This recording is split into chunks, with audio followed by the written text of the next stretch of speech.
Chicago. Gutekunst agreed that the inability to finish games has been a problem of late, blowing of that 21-3 lead in the wildcard round, just the latest failure in that regard. In every season there's successes, there's failures, and there's disappointments and things like that. And, again, I was proud of our team in a lot of areas this year, but, finishing games is certainly something that we got to, concentrate on as we head into 2026. And then that was one where I thought certainly we played very, very well in the first half and had a lot of things in front of us. And when you get in a situation like that, you expect to win the game. Gutekunst received a contract extension after the season, as did Coach Matt LaFleur. While the extension of LaFleur was not his decision, Gutekunst said he was 100% on board with the move and added that of LaFleur, quote, to get where we're going, he's the guy we need. He also said that despite being over the salary cap right now, they do have some flexibility to add certain pieces if they can help the team. Gutekunst, the rest of the staff, can be heading to Indianapolis later this month for the scouting combine. Every child deserves a fair shot at a bright future. That's why Save the Children Head Start administers Head Start programs in rural America. We leveled the playing field early, helping children start school strong, stay strong, and unlock their full potential. Because education is the best path out of poverty. Learn more at savethechildren.org/Head Start. Well, Giannis Antetokounmpo is still a member of the Milwaukee Bucks, and he would like it to remain that way, but only if they're competing for championships and not just fighting to make the playoffs. Made those comments to The Athletic in advance of tomorrow's trade deadline. Milwaukee reportedly discussing offers to trade the two-time MVP. With this Wisconsin Sports Zone Network update, I'm Zach Heil, Prim. An outstanding show with Bill earlier today. We were loaded. I think we had 10 or 11 guests. Took a quick break. Now we're back on the evening drive. This is the Wisco Sports Show. My name is Grant Bills, and we're going to get right into it because a guest who I have said, and it's a little tongue-in-cheek, but I also think it's true, Solomon Wilcots is here. Solomon, I think you're bigger than Radio Row. I think you are Radio Row. Because I've been listening to sports talk radio and shows like Bill's since I was little. Yeah. And every show I've ever heard on Radio Row, you've been on. And my first Radio Row was 2 years ago in Las Vegas. Yeah. And the night I get there, I walk into the casino, and there you are sitting with Eric Eager, who taught math at my college. Wow. That was my introduction to this. That's so it's right. a pleasure to have you. And look, it's a pleasure to be on with you. I appreciate you sharing your platform with me. And it's always great to come on with real, true professionals of the business. So really, and people who put the work in to do a really great job. And so I greatly appreciate it. You've been here so many times. Do you enjoy going around rapid fire, seeing all these different people? Because you strike me as you're such a brilliant communicator. Well, I appreciate that. I have clients that we're here to help and promote really good causes and bring attention and awareness to great causes. That's really what media should be about, right? And that's why I got into it. I remember when my mom dropped me off at the airport. I'm leaving for college after finishing high school. And I'm the youngest of four boys. And I remember she asked me, she says, so what are you going to do in college? I say, I want to be a sports reporter. I want to cover sports. She said, but you don't talk. Really? That's what you were a quiet said. kid? I was very quiet. When the youngest of four boys, you got to just sit back. You know your role. Your role is to sit down and shut the heck up, or you get a backhand every now and then. That's an important part of this business, too, is to know be a good good listener, right? Absolutely. Well, that's a good life skill you got. Well, let's start with your cause first, because we've had shoulder pads. We had the X-Tech guys on. Yeah. We hear about brain injuries and trauma. This is the first time I've heard an athlete talk about lung health and breathing health, and you're here with Connect Biopharma with asthma, which is something that affects a lot of NFL players. Yeah, it really does. And because of the exercise-induced asthma, people don't realize that these players are battling with these problems, these physical health problems, is still playing football. Jerome Bettis had severe asthma, and he'll tell you about it. He has a health journey story that he shares with people. Cam Hayward, the defensive lineman for the Pittsburgh Steelers, he's another guy that's living with it. But it has to be monitored because it can become problematic if it escalates to what we call an exacerbated or acute asthma attack. Roughly 1,000 people in our country every single year have to go into a hospital for emergency acute exacerbated asthma. That's where an inhaler is not going to help you. You need serious medical treatment. And unfortunately, a former teammate of mine with the Cincinnati Bengals, Ickey Woods, he lost his son, Javonte Woods, to an exacerbated asthma attack. It was exercise-induced. He had always had asthma, but he was leaving football practice that day. He needed this inhaler, and on his way to his friend's house, he collapsed and he died, unfortunately. And so it led Icky to start the Javante Woods Foundation in his son's name, and Connect Biopharma is working in conjunction with the foundation to bring about greater awareness, to have your kids screened and treated for asthma. Make sure that they are following up with their health if they have asthma. We don't want to see someone die from an asthma attack. Something that's preventable. It's something that is preventable. Yeah. So you can go to the website at www.connectbiopharma.com. That's Connect, CONNECT, Connect. Biopharma.com. Solomon Wilcots is here, and I appreciate you sharing that. And I'll share that when we come back for our next break one more time for those who join after these first couple of minutes. You played safety, okay? And I want to ask you about the position and the value of that position, because I look at our Packers defense, and other than Micah Parsons, I think the strength of that defense is their safety room. Yeah. How does a group of safeties, not just one star, but a group of safeties who all have different skills, how can that lead a defense that's maybe weaker up front, or weaker at linebacker, weaker at corner? How does that strength, that position group kind of drive a defense, or how can it? Well, it really does. You have to be great communicators for one, but during the week, you've got to study really hard. I mean, think about the safeties. They're like the quarterback for the defense, because they're far back. They can see everything. They're, and they have to communicate. They're talking to the corners. They're telling the nickel corner. They're talking to the linebackers, and the linebackers are communicating to the linemen, the defensive end. And so the quarterback, as soon as he comes out of the huddle, do you know who the quarterback looks at? The safety. Really? Yes, because he's looking at safety and the Mike linebacker. That's what, because he wants to know which way the coverage is rotating. The safeties are going to tell you that. And then he wants to know who the Mike linebacker is, because that's how he's setting the blocking scheme, identifying the Mike backer. They understand, okay, what's the strength of the defense? What's the weakness of the defense? So we're running strong side or weak side. It tells us our blocking assignment. So the safeties are trying to disguise what they're doing in coverage, right? That means they can't just go to their place on the field and line up there. You know where they have to line up? Anywhere other than that. Somewhere else. Yeah. That's right. Because we call that disguising the coverage. Pre-snap versus what happens post-snap or right That's before exactly snap. right. And that's where the safeties are playing that mind game with the quarterback. And some of these quarterbacks are brilliant. The Joe Burrows, the Patrick Mahomes. I mean, if they read your mail, so to speak, read your coverages before the snap of the ball, you're done. You can forget about it. So it's our job to help the defense with our disguises, with our alignment, and making sure that we're not tipping off what the defense is doing. So the Packers gave Xavier McKinney a bunch of money this last offseason. Yes. And last season he was great. He turned the ball over, or turned the opposing ball over quite a bit. Yeah. And I think this year it would be easy as a Packers fan to watch and say, well, he's not having an impact. He drops some interceptions, and that's kind of fluky. Yeah. But if you have big time investment, if you've used a first round pick, or you've assigned big free agency money to a safety, and the quarterback decides we're just not going to go their way, we're just going to ignore him, we're going to go somewhere else. How can that safety continue to be impactful, or how can you work around that? It's about setting other players up. Okay. Because, look, if he's avoiding me, that means he's going to challenge somebody else. And so that's where you have your disguises and your When you disguise defense, you have to communicate to your corner, to your linebackers, here's what we're doing. So they have to be part of it.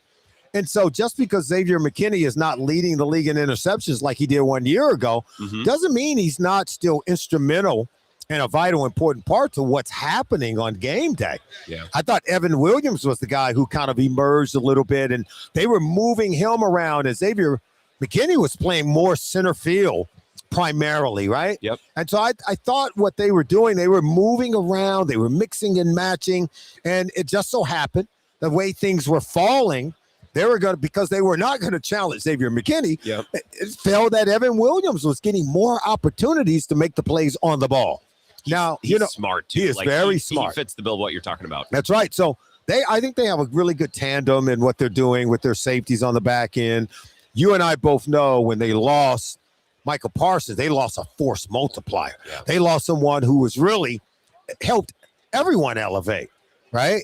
And so, look, they have good players on the defense, but when you have that one great player like a Myles Garrett or a Michael Parsons, it makes everyone better. So I think I love the Packers. I like the organization. Yeah. I love the players on the team. I think they make smart decisions with who to pay, who to keep, who to let go. When do you let them go? Mm-hmm. I think they do a really good job.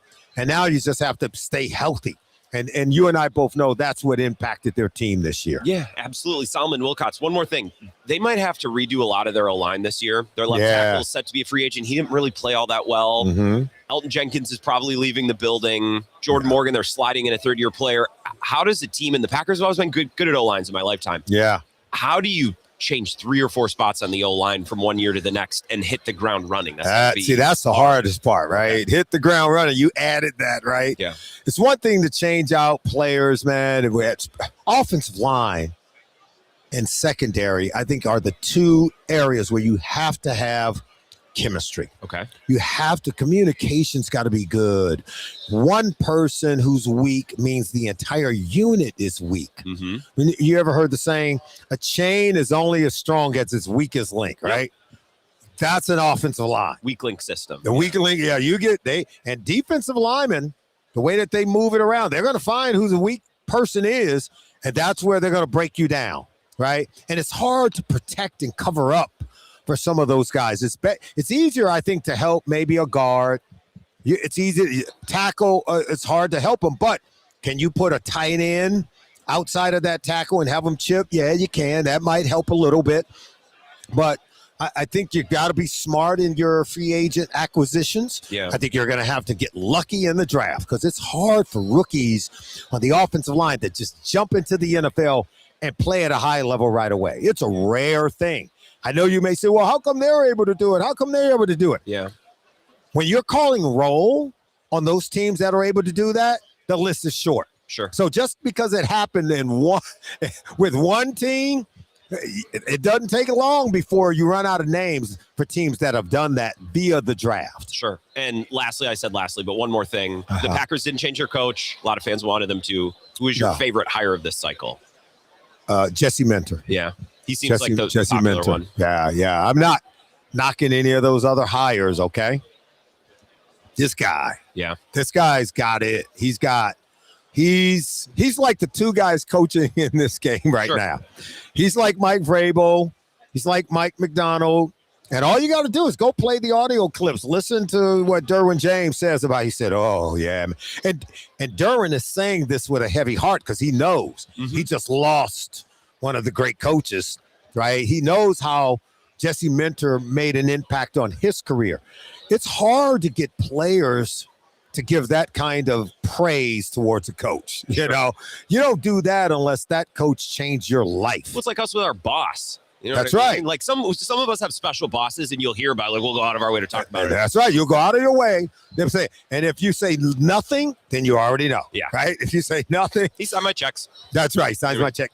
But you really want to kill him, but you're not going to go to that. You're not going to go to that level. Some people do stoop to that level. I don't. You would never. But if you hear me saying Dick LeBeau, that's my guy. Like, Yep. that's my guy. I'm sorry. And you don't have to pay me to say that. I'm saying that for free. Yeah. Because this guy has impacted the lives of a lot of players around this league. And all of us are singing from the same hymn book, right? Yeah. And I think Jesse Minter is that guy. I like him. And for Baltimore to get back to what they have been, the identity that they've created for themselves, he was the right hire. They're going to play great defense. And, oh, by the way, they got a quarterback that's pretty good, too. So now they got to get the right offensive coordinator to work with Lamar. But I think defensively, they'll be able to play the way that Ozzie Newsome had built that team to play. I like when a coach fits an organization. I think it's entertaining. It feels like it matches. It's a satisfying watch. Yes, it sure does. You are a Radio Row legend. I know you've done a bunch of these. Thank you, Solomon Wilcots. Appreciate the time. Thank you for having me. Yeah, have a good Appreciate one. it. This is the Wisco Sports Show with Grant Bills on the Wisconsin Sports Zone Radio Network.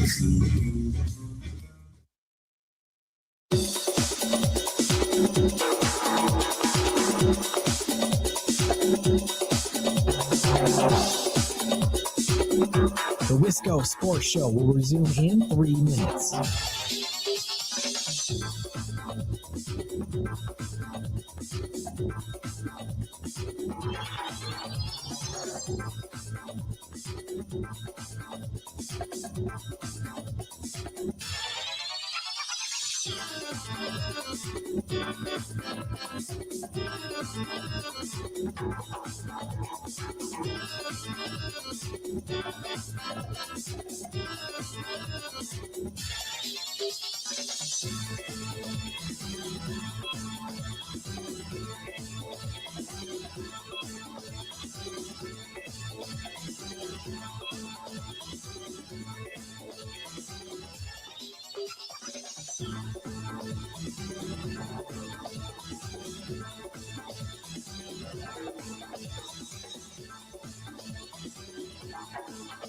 The Wisco Sports Show will resume in 2 minutes.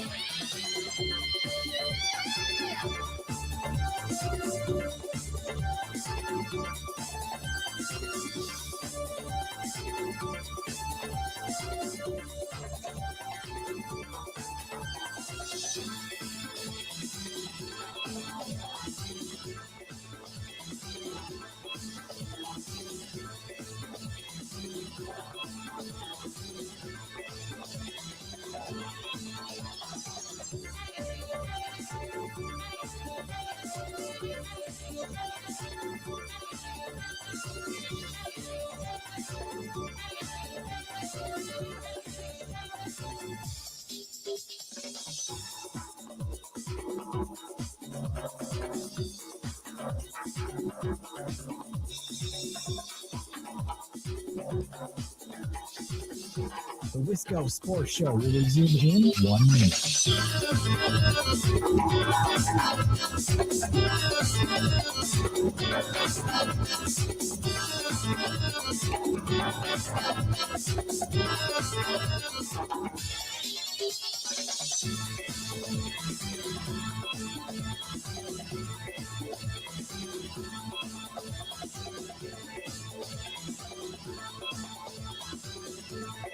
The Wisco Sports Show will resume in 30 seconds.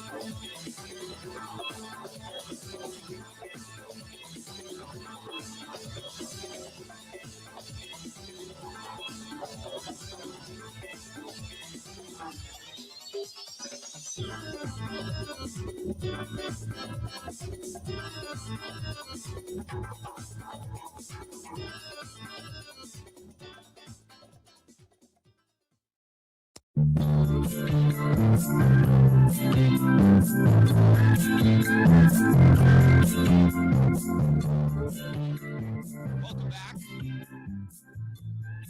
Radio Row, day number 3 here. My name is Grant Bills. This is the Wisco Sports Show. Now, we started right with a guest, as we did yesterday, and I love doing that, but a little bit of a hasty start. I appreciate you all being here. Thanks for listening. I cannot take your calls this week, but I'll remind you, I'll stay on top of the text line. So if you want to join in on any of our Packers conversations tonight or follow up on anything that we've discussed with the guests, I'll watch the text line, I promise. 608-321-1670, and you can watch the live stream. Solomon was on camera. We're going to have Kyle Rudolph in just a little bit. Vikings legend. I would consider him in my time a Vikings legend. I think in the 2010s, and we don't need to litigate this with him at the table. Like, Kyle, do you think you're a Vikings legend? Do you think you're like a Hall of a very good guy? He's a 12-year pro, 10 years with the Vikings, and no matter what label I guess you want to use for him, I would confidently, and I bet he would say this as well, whether or not he'd admit it, I think he was one of the faces of that Vikings franchise for that decade. And there were others that came and went, certainly. Stephon Diggs a little bit later, Adrian Peterson a little bit earlier, but I think Kyle Rudolph kind of threw it all. It was definitely one of the faces of the Vikings franchise. So I'm excited to talk with him coming up towards the end of this hour. Brian Gutekunst met with the media today, which if we didn't have a guest right away at 4 o'clock, it's probably what we would have led the show with if we were back in studio and this was a normal week and we weren't at Radio Row, thanks to Flipside Pub and Grill. We probably would have started with some Brian Gutekunst audio. Without a producer this week and without any way to play audio that works really well, I don't want to start tearing apart Bill's equipment and start plugging stuff in. I'll have to do my best to kind of communicate some of the things that Brian Gutekunst said. And I don't think he said a whole lot, and it continues the trend of this offseason. And if you're watching on the live stream, and it's funny, we keep saying the offseason. The season's not done yet. The Super Bowl's on Sunday. But the name of the live stream is You'll Get Nothing in all caps. And if I had more spaces to type, I would say you'll get nothing and like it, because I think that's the theme, and that will continue to be the theme of this Packers offseason. I think coming out of that Bears loss, a lot of Packers fans who knows what percentage. I think the fire LaFleur crowd is certainly the more vocal side. I like a lot of people wanted LaFleur fired loudly. I don't know that the pro LaFleur side was as loud. I don't know that the pro Matt LaFleur crowd is on Twitter, and he's amazing. He's the best. I actually love his haircut. Like, no, I think those people are sitting back probably saying like, hey, he's pretty good, tough to replace, not a great season, like very quiet, rational, reasonable folks, whereas the fire LaFleur crowd was louder, more vocal. So those are the people that we probably heard from on these shows. But a lot of people wanted Matt LaFleur gone, and he was extended. Packers fans in that case did not get what they wanted. And then when it became clear Matt LaFleur was returning, a lot of Packers fans were saying, okay, but there has to be massive changes to the staff. There's got to be a lot of, they got to cut some guys loose, and they got to bring in replacements, new blood, new ideas. Well, it looks like Adam Stenavich is going to be back. We haven't heard yet, but the O-line coach, Luke Butkus, seems like he's going to be back. Now, some defensive guys left. They weren't relieved. They went with Jeff Hafley or, maybe Jonathan Gannon, who is the replacement to Jeff Hafley. Maybe he brought in some guys of his own. But there was not this reckoning by Matt LaFleur as if to say, last year wasn't good enough, and while I am returning, a bunch of these losers aren't, because we got to make changes. That didn't happen. And I kind of explained that a week or two or three ago, where I'm like, Matt LaFleur was just extended. He was given a fat contract. Why then would he rush to his office to go through his staff and to figure out who he needs to fire? It doesn't make sense. So, Ofer on the firing of Matt LaFleur, Ofer for changes on his staff and aggressive, maybe firings and replacements on his staff. So now Brian Gutekunst goes to the podium earlier today. People are saying, well, there's got to be some wholesale changes. Brian Gutekunst needs to make some strong comments about this and about that and the other thing. And tell you what, it's shape up or ship out or whatever the expression is. And I'm just reading Goody's comments. And again, Packers fans, I think the theme of the last couple of weeks is continued. You're going to get nothing. And you're going to have to like it. I think one of the most notable things to come out of this presser is that they're fine with Rich Bisaccia. They believe in Rich Bisaccia. Publicly, at least, there was not an admission or an emphasis by Brian Gutekunst on special teams. I'll read you a couple of quotes. This is from our Ryan Wood. Not our, but friend of show. He's on every Friday, thanks to Lacrosse Beer House. Brian Gutekunst praises Rich Bisaccia's impact on Packers. Quote, I've got a lot of faith in Rich and his staff and what they do around here. Not only the X's and O's, but what they bring culturally to this staff. Okay. So again, continuing with the trend of the offseason, you would read that and hear that and say, okay, well, Rich Bisaccia can stay, but there needs to be big time changes elsewhere, right? Well, this is from Bukowski's guy, Jason Hirschhorn of The Leap. And I'm just reading tweets because today with our remote broadcast, that's all I can really do for you. I'm sorry. Brian Gutekunst on whether or not he needs to put a greater emphasis on special teams. Here's the quote. I really think over the last 4 or 5 years, we've put more of an emphasis on it than we ever have. It's like, well, then you guys suck at it. or what the Packers consider to be an emphasis, we do not, right? We don't consider their current effort and their current emphasis to be good enough. Whereas maybe behind closed doors, they feel that way. You know what I mean? I'm trying to think of an analogy for that, maybe a corollary in our own life to kind of explain the point that I'm making. I guess it would be like if you met someone and you were talking about how you manage your finances, right? And you were talking with your friend about putting money away, and they're like, yeah, I'm a big time saver. I work really hard to make sure that I'm going to have a big retirement fund one day. And he said, oh yeah, exactly. How do you go about that? 401k? Do you have a Roth IRA? Does your company match? You maxing that out? Are you buying growth stock mutual funds or whatever? Like, what are we talking about here? Putting money away. And they say, hey, every month I put $20 in a jar on the fridge. For some, it's like, that's better than a lot of folks are doing. There's a lot of folks out there live paycheck to paycheck. They struggle to put anything away.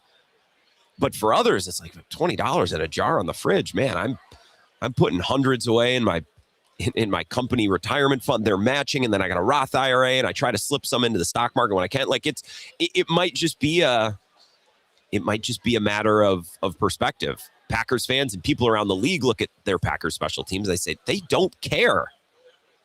They don't put enough of an emphasis on it. And Brian Gutekunst and the Packers, maybe they're just an organization that doesn't care that much about special teams. So to them, a little bit of effort and a player here and there and a rise. Like maybe Brian Gutekunst is saying, well, we brought in McCole Hardman. What else do you want us to do? He wasn't good enough to make the team. It's like, okay, we have Bo Melton on the roster. That's an emphasis. And to many, and to me included, that's a good start. To the Packers, that might be, well, that's the bare minimum because it's the third phase of the game and it's less important than offense. And having Dontavian Wicks or Malik Heath on the roster to us is more important than McCole Hardman. And, you know, like we just don't care that much about it. It might just be a matter of perspective. But for Brian Gutekunst to come out and say, hey, I think over the last 4 or 5 years, this is a direct quote, we've probably put more of an emphasis on it than we ever have. I would argue that their emphasis is not working. That it sucks. You know what I mean?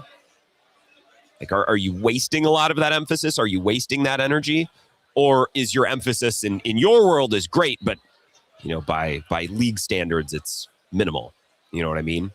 Brian Gutekunst on Nate Hobbs and Aaron Banks, players that a lot of Packers fans, rightfully so, were frustrated with this year. Last time I did Pack-A-Day with Andy, and he's brought up this framing multiple times, talking about how, you know, if you wouldn't sign Aaron Banks to a 1-year, $18 million contract, which is about what he's set to make, that number might not be perfect, but that's the idea, right? If you wouldn't sign him to a 1-year deal worth $18 million, then you should cut him.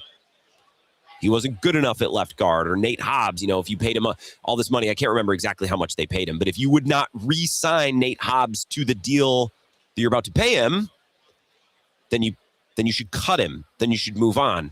Well, Brian Gutekunst said that he expects Aaron Banks and Nate Hobbs back since they're under contract for next season. I also think that Brian Gutekunst cared very little about paying lip service to fans in this presser.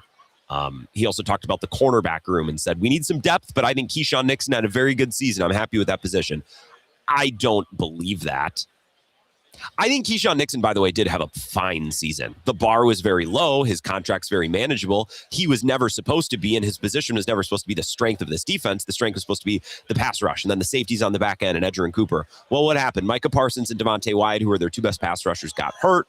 Their safeties, Xavier McKinney most notably, dropped a bunch of passes. It's like, well, guys, and this is what I would imagine Brian Gutekunst's perspective is, I built this team to be strong on the back end and strong on the front end, and all of our front end guys got hurt, and our back end guys failed to make a bunch of plays. So, like, you can look at Keyshawn Nixon, but I think for that contract, I actually have reason to believe that Brian Gutekunst thinks, guys, Nixon wasn't that bad. They need more depth. And he talked about that today. I think that's his way of saying, yeah, like Carrington Valentine might not be an every down player, and they tried to actively bench him at the end of the year, and everyone else got hurt. Like, the health of their roster, the health of that position room gave them no luxury to bench or to hold those players accountable if they weren't playing well or if they were making mistakes. I think Brian Gutekunst had no aspirations. He had no goals of coming into this press conference and saying anything to appease the fans. Because if he did, he would have said a lot of things differently. But instead, when asked about players who didn't perform very well, will they be back? What do you think? I think those players were good. They're under contract. We expect them back. Hey, what do you think about special teams? Is Rich Bisaccia going to be back? How are you going to fix that side of the ball? Rich Bisaccia is a great coach. I have a lot of faith in him and his staff, the X's and the O's, the culture that they bring to the locker room. And also, guys, we've been putting a lot of emphasis on special teams. So Gutekunst's press conference today, in conclusion here, and again, I wish I could play you some of the audio, but we're on remote this week. We're at Radio Row in San Francisco. Small payoff. We get to be out here at the Super Bowl, and we get to maybe wait to play comments from Brian Gutekunst until next week. But this was not a press conference where he had any aspirations about playing lip service to fans. And the Packers they've never done that thing. But I thought maybe this offseason they would feel compelled a little bit to dress it up. Because, well, they lost 5 in a row to end the year, and they blew a bunch of second-half double-digit leads. And then they lost to their rival in the wild card round after leaving 21-3 at halftime. So, again, if there was ever a time to pay lip service, it would have been today, especially after retaining the coach that it was at the helm for all of that. And still, he had no interest. So, again, the continued theme of this offseason, and I look for this to continue. Packers fans, you will get nothing, and you will have to like it or sit and deal with it in silence, because I don't think you're going to... I wouldn't expect anything or a change in messaging or approach from the Packers. It seems that they think they're going to get healthy next year, and they got all the guys in the right positions, and we'll see if that's ultimately true. We're here thanks to Flipside Pub and Grill at Radio Row in San Francisco. Thursday night is wing night at Flipside, and I say that because I thought it was Thursday for a sec. It's Wednesday, so stop by for fish tacos. They're absolutely outstanding. Thursday is wings, Friday is fish fry. They have nightly food specials and the best happy hour in town, not to mention if you're an early bird, breakfast 6 days a week. They're closed on Monday, but 6 days a week. You can come in and get the scratch-made pancakes. The Krabby Dave is what I'd recommend. It's outstanding. Get some hash browns with that, extra crispy. It's delicious, as is everything at Flipside Pub and Grill. We're thankful to be here. Thanks to Flipside. We'll be back in just a couple minutes. Kyle Rudolph, the final segment of the hour, coming up in about 15, 20 minutes. So that's what's coming up. Don't go anywhere. This is the Wisco Sports Show with Grant Bills on the Wisconsin Sports Zone Radio Network.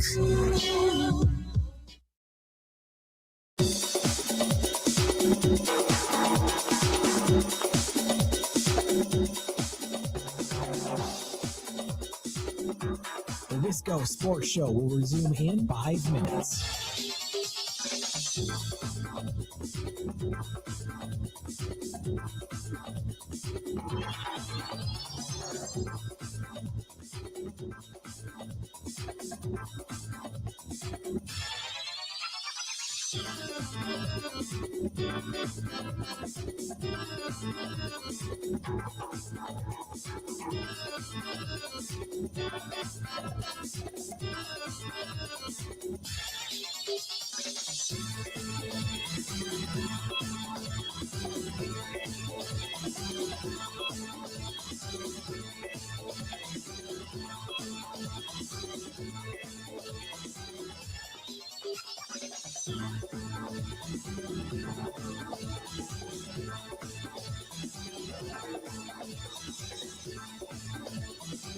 The Wisco Sports Show will resume in 4 minutes.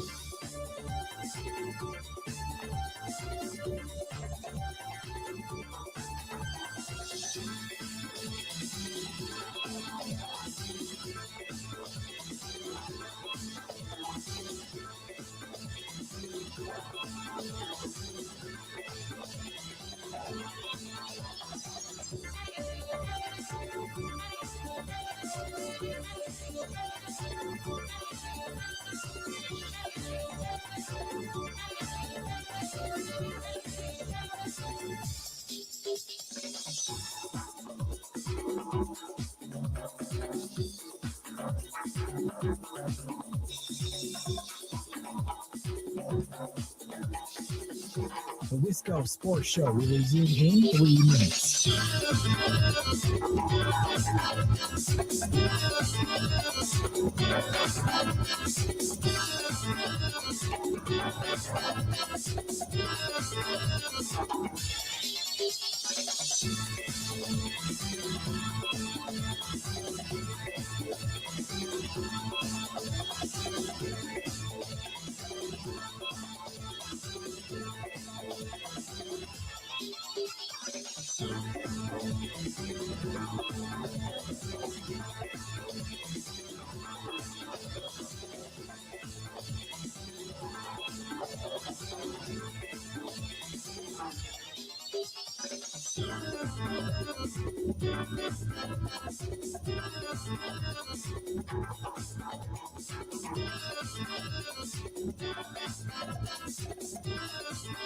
The Wisco Sports Show will resume in 2 minutes.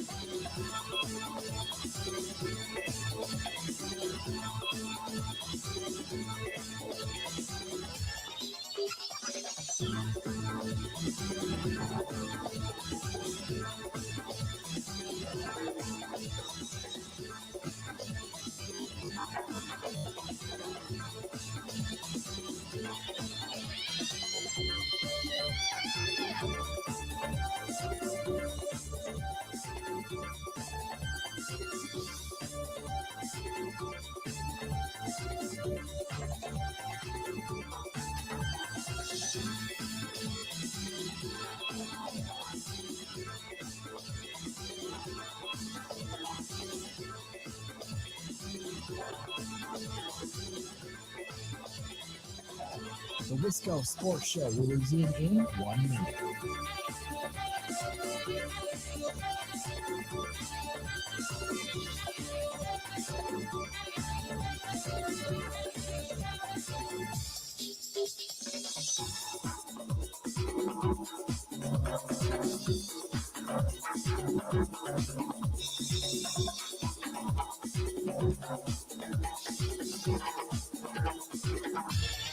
The Wisco Sports Show will resume in 30 seconds.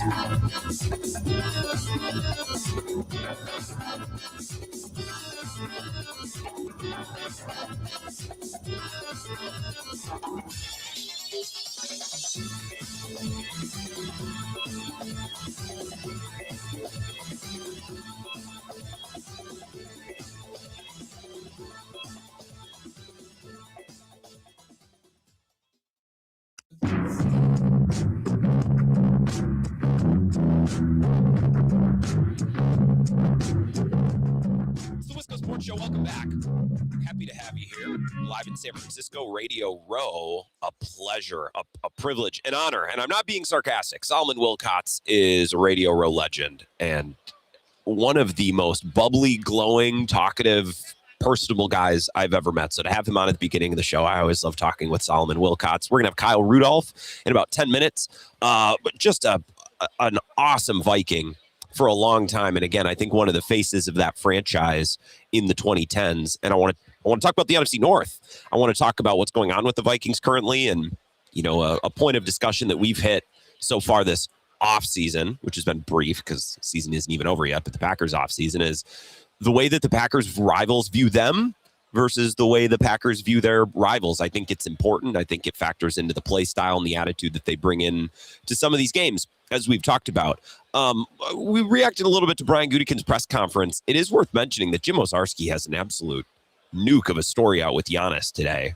And first of all, when I say nuke, like, it's just significant. He got a one-on-one with Giannis basically on the eve of the trade deadline, talking about how he loves Milwaukee. He doesn't want to leave. He wants to retire here. And it's filled with great anecdotes and great commentary from Giannis. And it's great. And again, I give all the flowers and tips of the caps to Jim for landing that and getting that out there.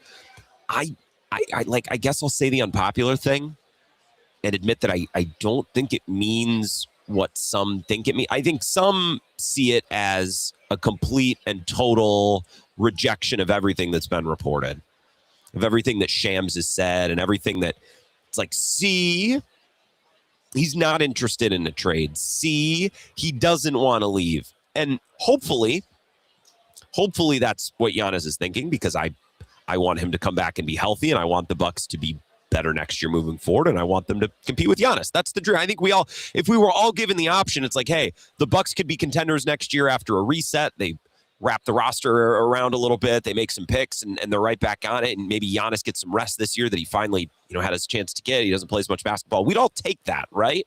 No one would turn down, like, if I tell you the Bucks could be a top 3 seed next year with Giannis, whether or not you believe that's possible, let's put that to the side. If I tell you, hey, the Bucks could be a top 3 team in the East next year, we would all take that. It's like, yes, they're in the mix. They're contending for a championship with Giannis. That's the best. Now, again, we can talk about whether or not you think that's possible, but if that outcome's on the board, I want it. And I hope that's what Giannis and the Bucks are trying to work toward. I think folks read Jim Owczarski's story, which was great and an elite one-on-one at a huge time. So all of the flowers to the Journal Sentinel's Jim Owczarski, who was on Bill's show earlier today. He's on once a week at least. I don't think it's the rejection and the outright dismissal of all of the trade rumors that everyone seems to think it is. Everyone saw Jim's story and said, see, Shams is full of it. See, he hasn't approached anyone about a trade. See, and I hope so.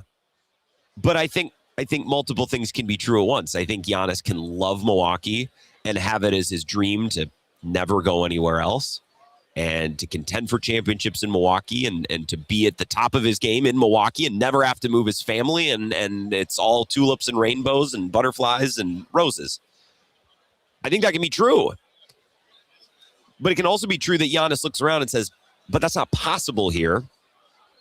So while it would make me sad to leave Milwaukee, and while it would be a real bummer, I might have to do that. I might have to go somewhere else. Like, I think that can be true.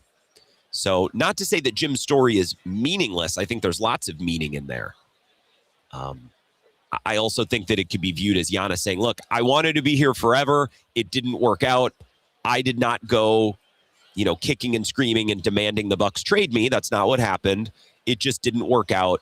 So remember how much I liked it here. And I don't think he's getting, dealt until maybe the offseason. Was the deadline today or is it tomorrow? I'm so turned around. I can't even remember what day it is. But I don't think this conversation with Jim Owczarski that is out, and it's great, and you should read it, and it's a huge story for Jim, and there's some great stuff in there. I just don't think it washes away and completely minimizes the reporting and the interest that Giannis has in certain teams and the interest of the Wolves and the Knicks and the Warriors and the Heat and all these teams in Giannis. I think all of that stuff still very much exists. 608-321-1670. A couple of texts coming in. Rockin' Rick says he will be injured every year for the rest of his career. That's the other thing. I saw Shams on ESPN yesterday who said, look, the Bucks are playing for a draft pick. Giannis wants to play for championships. And my response to that was, well, Giannis has missed 17 of their 40 games or something like that. He's not playing enough at all, playing for championships or playing for... He's just not playing. So that's something that he has to get figured out, or something that teams are going to have to realize, and they'll bake into either the Bucks are going to bake into their strategy with him moving forward, or potential teams that could look to acquire him, they'll have to bake that into the formula too. Rick from Spencer says, did you hear that Mike LaFleur hired Nathaniel Hackett for his OC? Yes, I did. I don't have at this time a Mike LaFleur take, other than he does not look like his brother. Kate and I were watching some footage from his introductory press conference with the two families, and we're like, they don't the Harbaughs look like each other. Okay. The LaFleurs they're both thin. They have their hair styled. There is that, but they don't look like each other. I guess that's my one Mike LaFleur take. On top of, I think Arizona is a hard place to make it happen, but one place or one way to basically take your floor and lift it right away is if you have a sharp, offensive-minded play caller as a head coach. The franchise can work around some other things, and you'll probably be okay. Look at the Vikings. They've had a different host of quarterbacks with Kevin O'Connell, but through it all, they've been, until this year, and even this year they won 9 games, they've been viable, and they feel like they're building, or they're buildable. And I guess if the Cardinals could get to that place, if Mike LaFleur could bring that to them, remains to be seen if he can. But if he can bring them that thing, then it feels like, all right, we can build from there. We can start to identify and look for a quarterback. We can build around some offensive pieces, and that'll bring us some stability in a way that they haven't had it. And I don't think Arizona is well run, and I don't think that owner has a clue or wants to invest or whatever. But again, sharp offensive-minded play calling head coach has been shown to, we're going to have a floor here. We're going to be viable, and we can go from there. We'll have a little bit of a foundation. Thomas on the live stream says he looks like the mailman. Yeah, Mike LaFleur, they don't look like each other, man. I don't get it. The Harbaughs do. If Mike LaFleur and Matt LaFleur were sitting next to each other here, my thought wouldn't be, are those two, are they brothers? Am I sure they're not brothers? They might be brothers. They look like they're related. They don't look anything like each other. That was my thought watching that press conference. I know that's the high-level analysis that you come here for. So I'm glad that you've got that on tonight's show. We should be joined by Kyle Rudolph in the final segment of the hour here, and then in hour number 2, get back to some of your texts. We'll probably circle back to some of the things that Brian Gutekunst talked about today. And because it's Super Bowl week, try to mix in some thoughts about the Super Bowl. We should probably talk about that.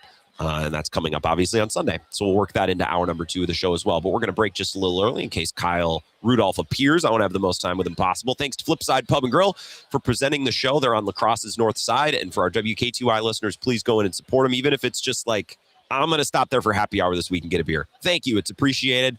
And if you're somewhere around the state of Wisconsin, the Fox Valley on one of our newer affiliates, the Zone or the Score in Appleton and Oshkosh, the Zone in Madison, our flagship, or up in Oak Park, just next time you're in town, stop in, get a meal, get a beer, just get something as a thank you and to show support for a business that supported the show. We're looking forward to being back there for a broadcast sometime soon. I'm always looking forward to being back in La Crosse sometime soon, whenever that might be. We're going to take a break, come back with Kyle Rudolph Vikings tight end. I'm going to go rally and wrangle that guy back over here, and we'll chat about the NFC North, his time with the Vikings, and what he thinks about the Packers. That's coming up next. This is the Wisco Sports Show with Grant Bills on the Wisconsin Sports Zone Radio Network.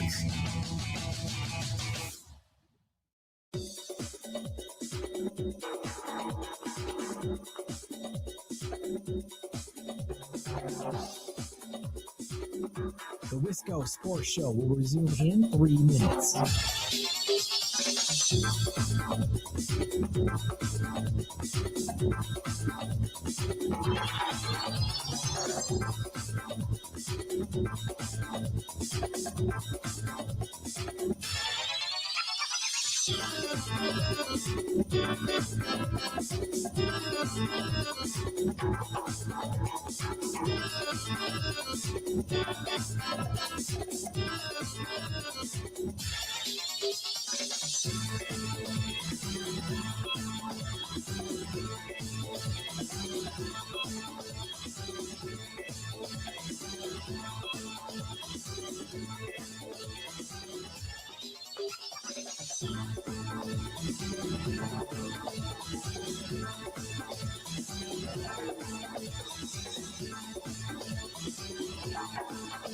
The Wisco Sports Show will resume in 2 minutes.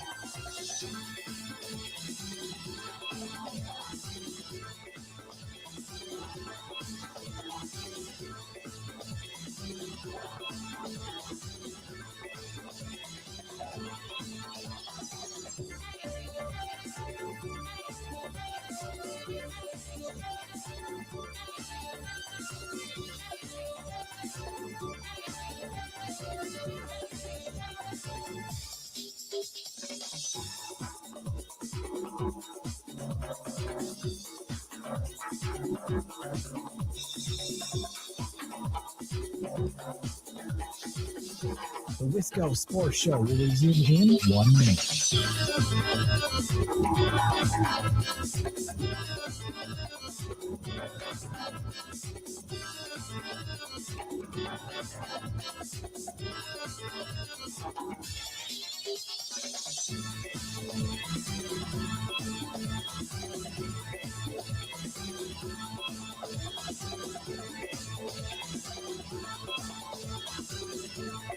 The Wisco Sports Show will resume in 30 seconds.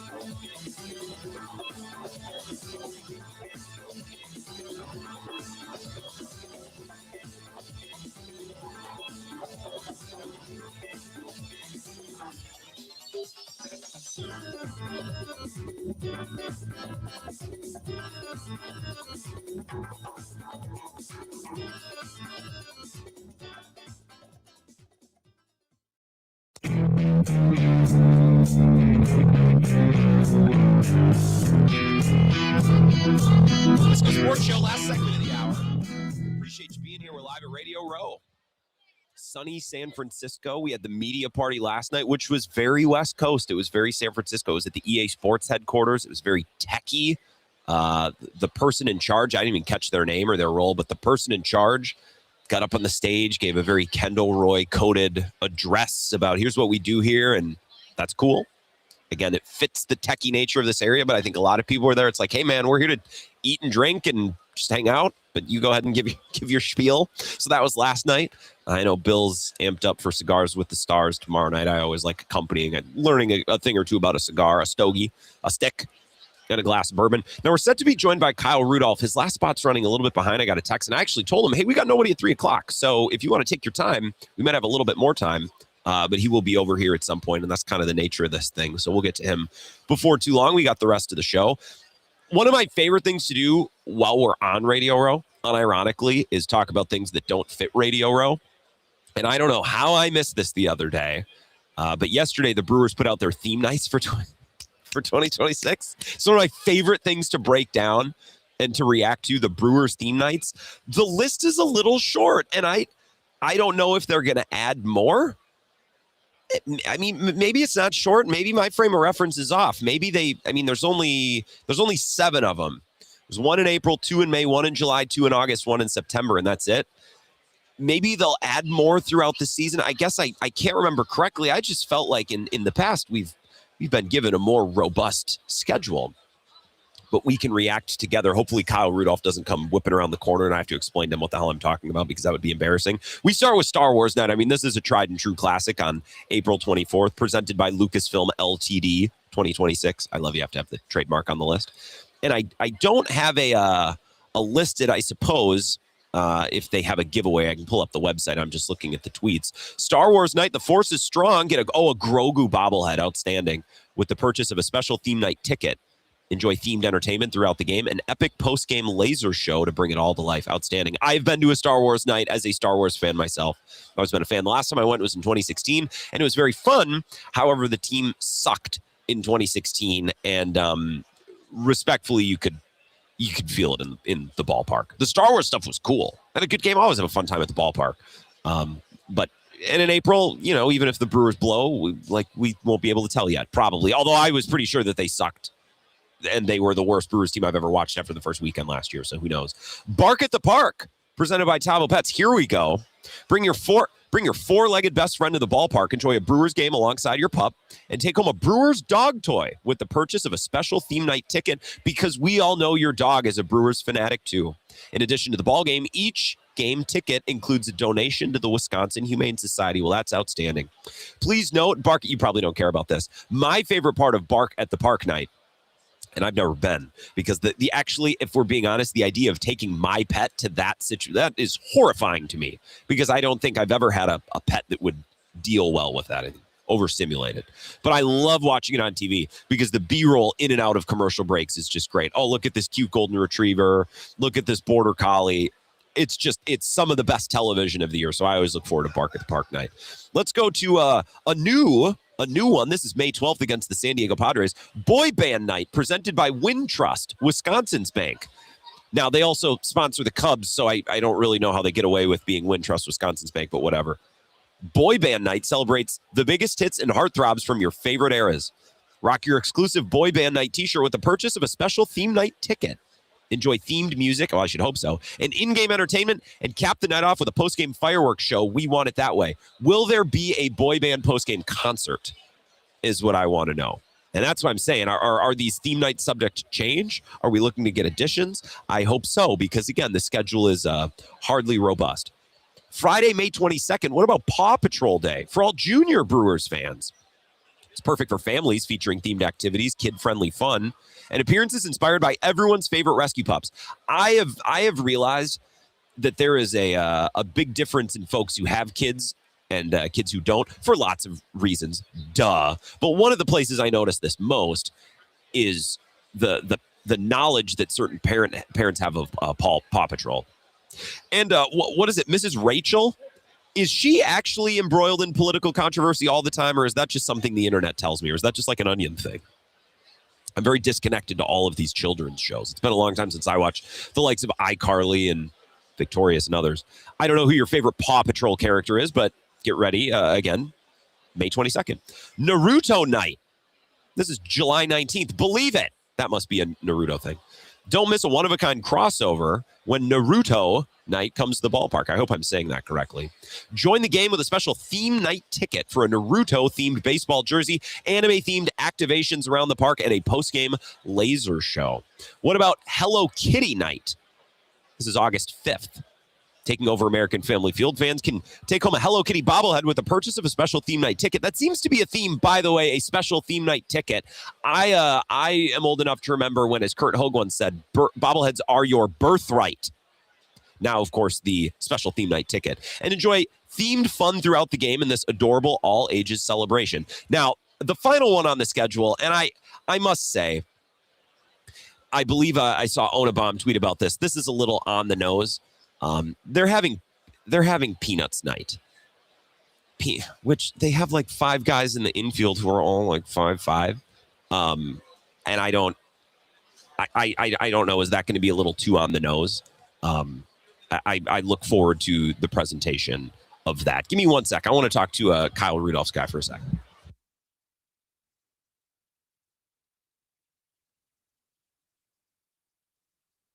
So we're going to get Kyle Rudolph here just for a couple minutes at the end of the hour. I wanted to ask if he has a 3 o'clock, and he does. So we'll get him down for a couple minutes. I kind of want to ask him about Peanuts Night in America. This is my nightmare as he comes around the corner. We're talking about Brewers theme nights again. I would appreciate if Brewers fans publicly could put the pressure on Rick Schlesinger and the crew. I feel like we could beef this up a little bit, and I think they'll probably add some theme nights throughout the season. I want to pick this up on the other side. However, this is a cause that's very important to me, is special theme nights for the Brewers. Paw Patrol, they don't even have the artwork ready for Paw Patrol Day. There's a picture on the website that just says coming soon. This is not enough for me. All right, we go now. Yeah, sit right down, Kyle. Go ahead. Kyle Rudolph is here. We get a couple minutes with Kyle. So, Kyle, this headset right here is great. Kyle, I grew up like an hour east of the Twin Cities. Yeah. So I had a lot of friends who were Vikings fans.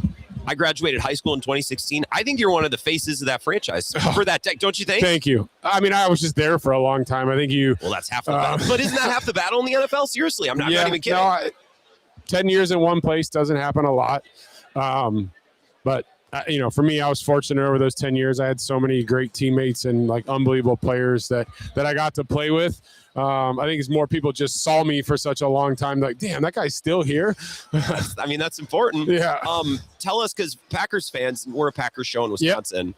We laugh at the Vikings because of the no Super Bowls thing. Tell me about the organization, what it's like to play there, because I think they do a pretty exceptional job. Yeah, it almost becomes comedic in the fact that you have an organization run the way that it's run, with the resources that are provided, with an ownership group that like truly only cares about one thing, and that's like winning that championship.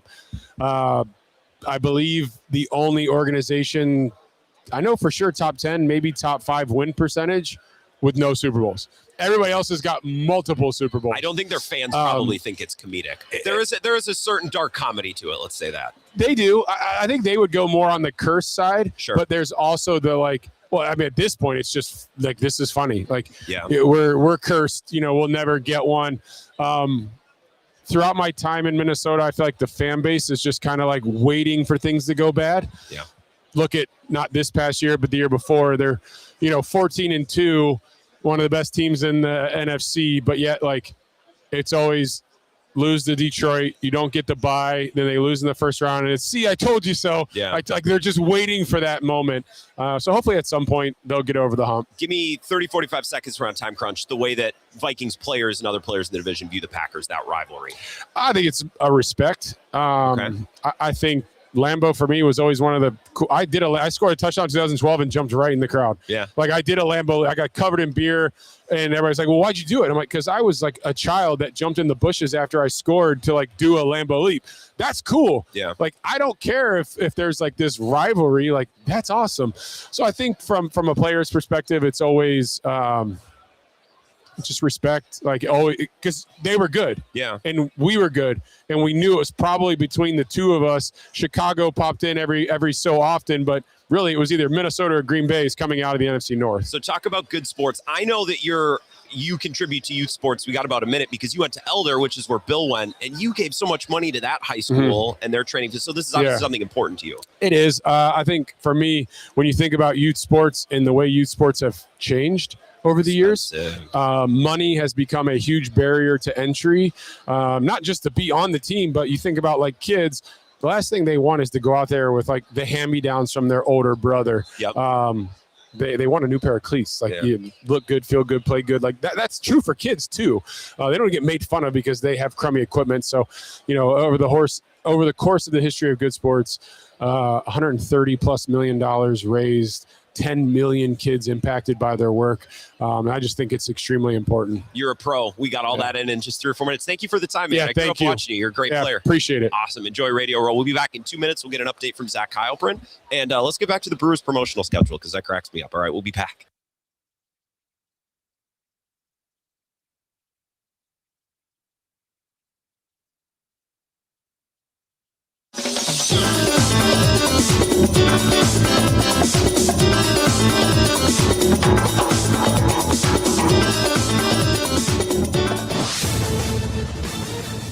This is a Wisconsin Sports Zone update. Well, Packers general manager Brian Gutekunst said today that he was fully on board with the decision to retain coach Matt LaFleur and give him a contract extension.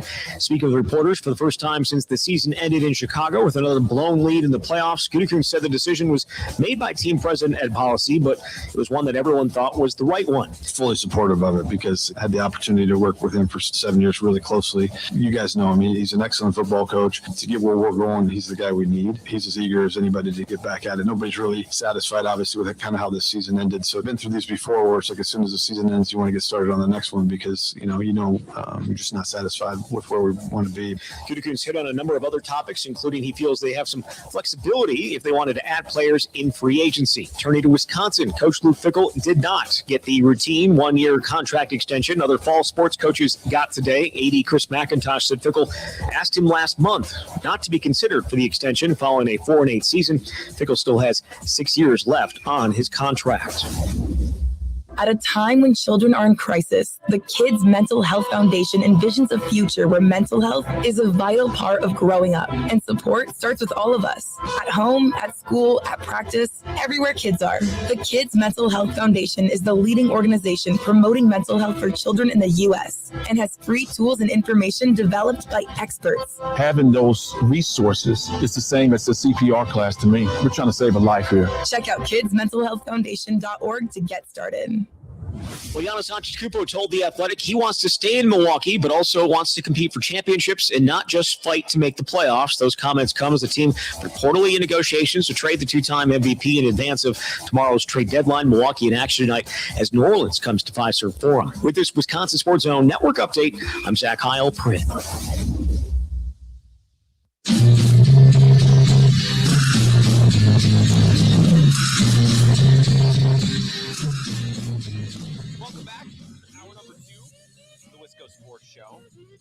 Cool to get Kyle Rudolph on, if not just for a couple minutes. That's the way that it goes. Sometimes you get held up one place, you roll over to the next couple minutes. I'm just impressed because I can do an interview and hit all the points in 3.5 minutes. For someone who, he's probably done a bunch of those hits, but for someone who's not a broadcaster, very impressive. And does some really cool work with youth sports and Good Sports, his foundation that he works with. I was just reading the slip over the last break. It is kind of jarring how expensive youth sports have gotten. When you hear stories of private equity getting involved in youth sports, it's like, I feel like maybe we're doing something wrong here. I feel like that's probably not the way that it should go. But Bill and Kyle Rudolph went to the same high school in Cincinnati, not at the same time. Not that I'm breaking, not that Bill's old, whatever, scratch that. I didn't need to point it out, but I did. Not at the same time. But Kyle Rudolph down there and some other partners donated like $1 million to one of the gyms and the practice facilities. Like he's, not just through this organization, but through some of his own giving as well. And his upbringing in Cincinnati and the places where he went to school and learned to play sports. Pretty cool to have a player that's that involved and an organization that recognizes the value that youth sports play in the development of young people.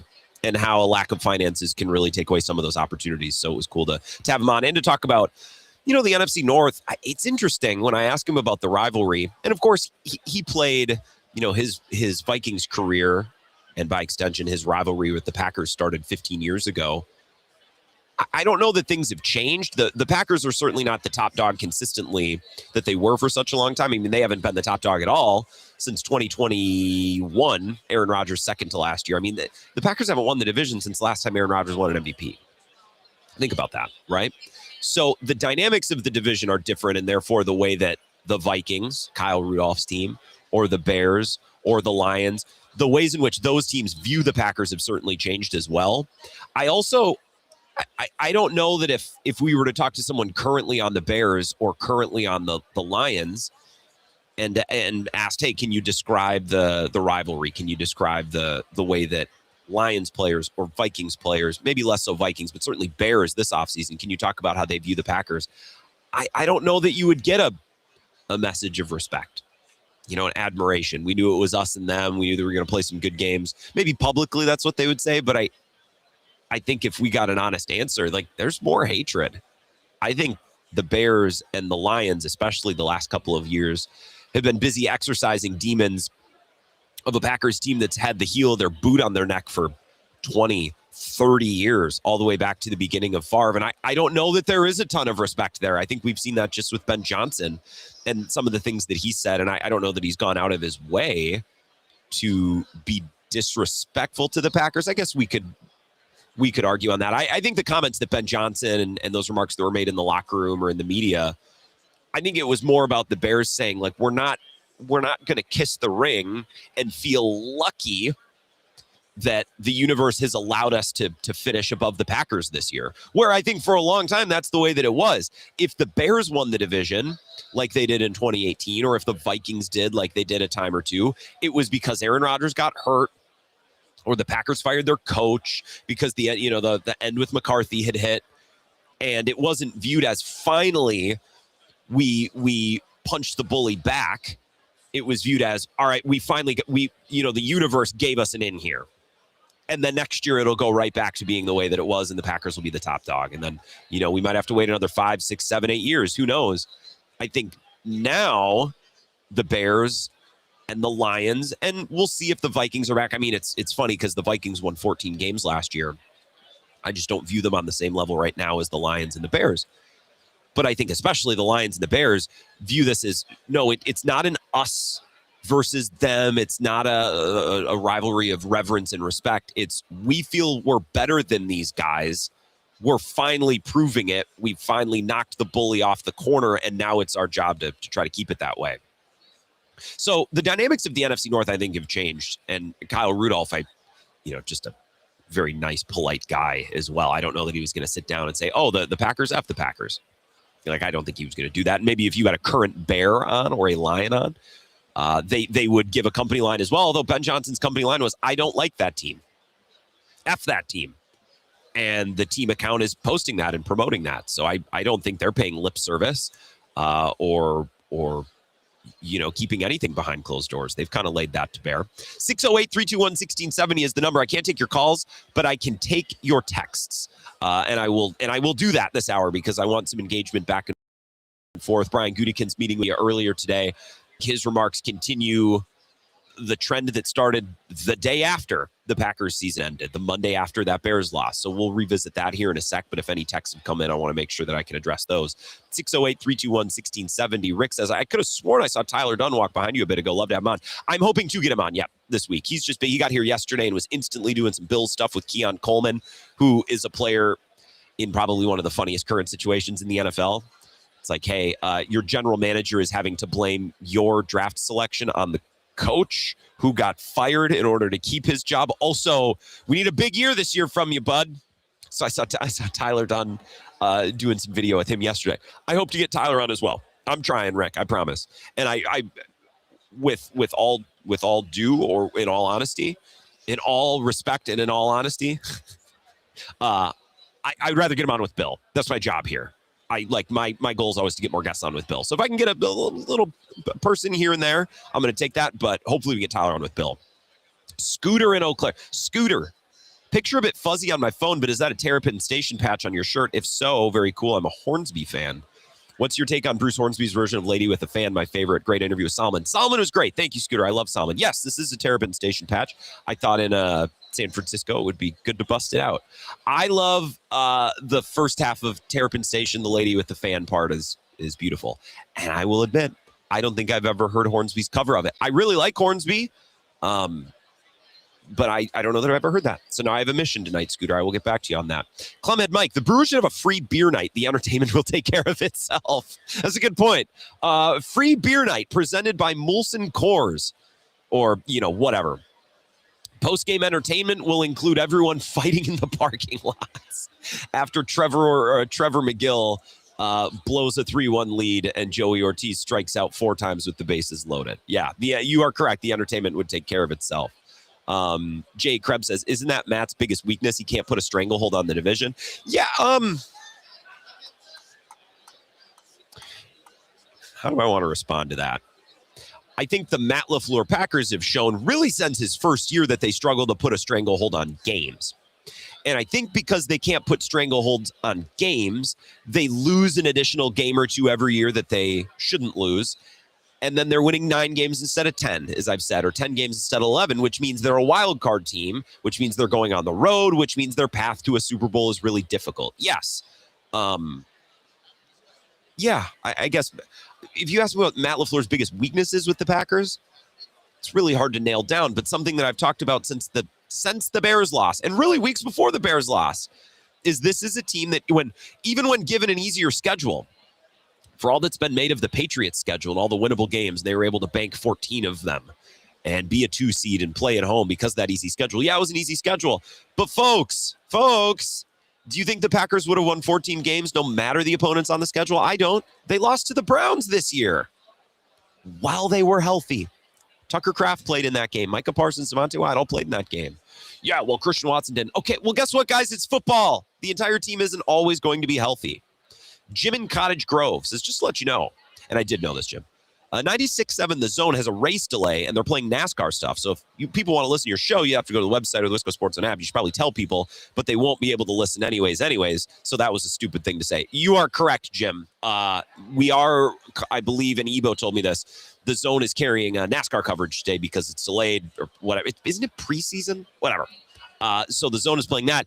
And I would let people know that, Jim, but the people who need to know that would not hear my message just as they are not hearing your text that I'm currently reading, which you realized and included at the end of your text. But thank you for joining the show. 608-321-1670. I'll take your text. Can't take your calls. Sorry. But again,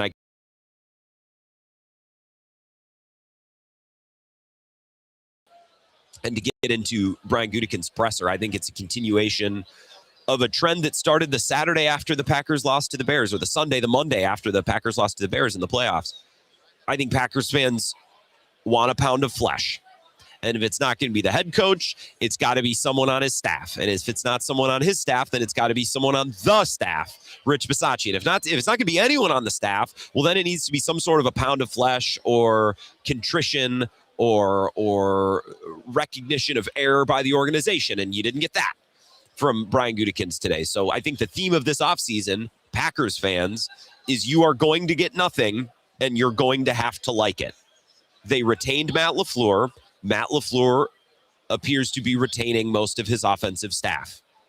Rich Bisaccia is staying, and Brian Gutekunst at his presser said today, hey, we like Rich Bisaccia. We believe in the job that he's doing. And as for an organizational emphasis on special teams, the quote is, I think really over the last 4 or 5 years, we've probably put more of an emphasis on it than we ever have. So again, Packers fans, and I talked about this with Aaron Nagler the other night. I saw him out on the town. And I don't remember if we were talking about Matt LaFleur or, I think we were probably, because he does a lot, a daily Packers Daily with GSED TV, where he's reading comments and reading questions and concerns from Packers fans every day, just like during Bill's show. I'm watching the live chat. I'm taking calls. I'm reading texts. And we do that on this show too. And Packers fans are pissed, royally pissed. And what Nagler said the other night, he's like, look, I just think Packers fans wanted a pound of flesh. And the deeper into this offseason we get, which is a hilarious phrase to use because the Super Bowl hasn't even been played yet, but the farther removed, maybe better stated, we get from that Bears loss, the clearer to me it's becoming that you're not going to get it. They're not going to come out and fire someone. They're not going to come out and say, hey, we effed up. Nixon was bad. That's another thing that Brian Gutekunst talked about today. And let me see if I can find you an exact quote. I can kind of give you an approximation, but I'd love to read you an exact quote. Matt Schneidman's tweet. Gutekunst said Keyshawn Nixon had a very, very good year. Doesn't think the cornerback position needs wholesale changes, but wants to improve depth at the position. I think on some level he's right. I wouldn't go so far as to say Nixon had a very, very, very good year. I think for the contract and for the job he was asked to do, I thought he was fine. And if he could just cut out the 1 or 2 massive bonehead penalties every game that cost his team 15 yards, then I would say he had a very good year. I think he was good. I don't think he was nearly as bad as a lot of Packers fans say. I think there's some NBA parallels where it's like, hey, that guy's good. You could win with him if he wasn't a 10-cent player with a 2-cent head, I think, as Bill often says. And that's not saying that he's dumb. I don't think he'd be a dumb person and play in the NFL. It's about emotional intelligence and recognizing, okay, the clock is such, the score is such, our defense is playing well, our offense is doing this, our play caller's on a roll. This is not a moment where I can push the envelope and maybe commit a penalty. This is not a moment where I can get in someone's face and risk an altercation that could potentially give the other team a first down. In the first game against the Bears, the game that they won, the Bears were doing nothing on offense. The only scoring drive they put together, I believe, in the first half was because Keyshawn Nixon gave them 15 yards. So again, I'm not saying Keyshawn Nixon is a dummy or a bad person or anything like that. I think an NBA comparison is the best one to make, not to cross sports, but I think in the NBA, we talk about players all the time that are uber talented and have all the ability and can score and can do this and do that and the other thing. But you talk about, Bill Simmons always says good player or good stats, bad team guy. It's one thing to play good football on a team that's not playing high level winning games and winning games on the road and in playoff moments and with the division on the line, those sorts of things, right? That's one thing. I don't think Keyshawn Nixon has proven to maybe be the best possible asset for the Packers in those spots. Like a 15-yard penalty is never good when you're on the road and your team is playing well and you have your boot on the neck of the Bears and they're struggling to get anything going.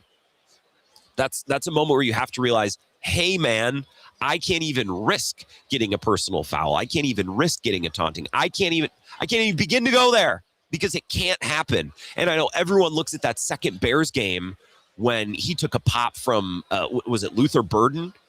It's like he had a hand around his neck and he took a swat. It's like, yeah, guys, but what's he doing there in the first place? Why is he in the mix? And if it was Xavier McKinney or a player who didn't have any sort of reputation for doing any of those things, then I'd get it. That's horrible luck. And sometimes that happens in the NFL. But with Keyshawn Nixon, I'm not going to have the patience for it. Keyshawn Nixon is such an interesting player because I think on balance in a vacuum, he was actually a very good player for the Packers for his contract. And that defense was never supposed to be built around the strength of Keyshawn Nixon. It was supposed to be built around the strength of the pass rush and the safeties and Edgerrin Cooper and Quay Walker. And then the corners just have to kind of do an average to slightly above average job. And that's a team that can win a Super Bowl. I believe it. With Keyshawn Nixon as your number one boundary corner, I believe that's on the board. That could have happened. Problem is your two best pass rushers got hurt and your safeties forgot how to catch and, that thing. But I think Packers fans have jumped the shark a little bit with Keyshawn Nixon. I do think there needs to be an examination this offseason by him where it's like, hey, man, I really hurt my team with penalties. Personal foul penalties, dumb, emotional penalties. Holding and grabbing and pass interference, that'll happen. And he got picked on here and there. The rules aren't exactly rigged for you as a corner. But I think Keyshawn Nixon, if he's going to contribute to a playoff successful, a team that performs in the playoffs, let's say, if he's going to contribute to that next year, it needs to examine some of his decision-making and some of his emotions. And regulating that a little bit goes a long way. Anything else is a little too much and really hurts your team. We'll take a break. We'll come back. I'll get to some more of your text. We're here live at Radio Row, San Francisco, this big convention center. I am overstimulated, partner. I'm looking forward to getting outside and going to a bar down the road after this. There's a lot of people in here. It's just getting busier as the week goes along, which is a blast. But it feels a little bit like you're working in an airport on the Sunday after Thanksgiving. And there was a Taylor Swift concert in town last night, and security is all the way back. That's how it feels to do a show in here. So I look forward to going out. Maybe Kate, by the way, follow Kate on her social. She got a one-on-one with Pat McAfee this afternoon talking about, she went over there and got some social clips. So I believe her, and I'll check this over the break. Kate Gunderson 12 is her Instagram. Follow that. She told us last night about her interaction with Melissa Stark, which is very cool. Her and Bill are kicking around, getting some videos and getting some content. So follow that. I'm trying to post some pictures. I think I might save them all for the end of the week just because I'm choosy and I'm lazy. Live at Super Bowl, back to my original point, live at the Super Bowl, thanks to Flipside Pub and Grill. Appreciate their support of the show. We'll be back, and I'll talk with you. We'll take your texts and continue this Packers discussion next in just a couple minutes. Don't go anywhere. This is the Wisco Sports Show with Grant Bills on the Wisconsin Sports Zone Radio Network.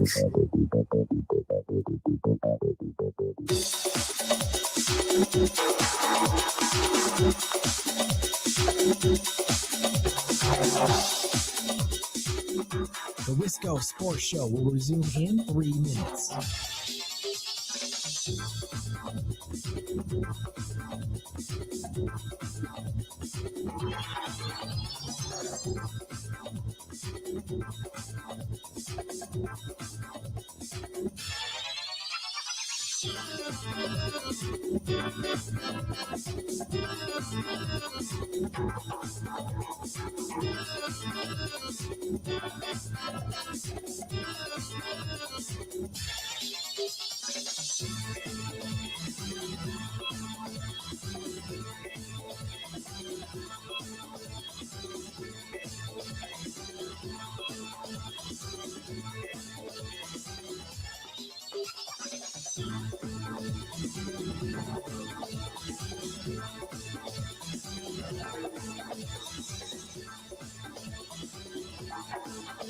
The Wisco Sports Show will resume in 2 minutes.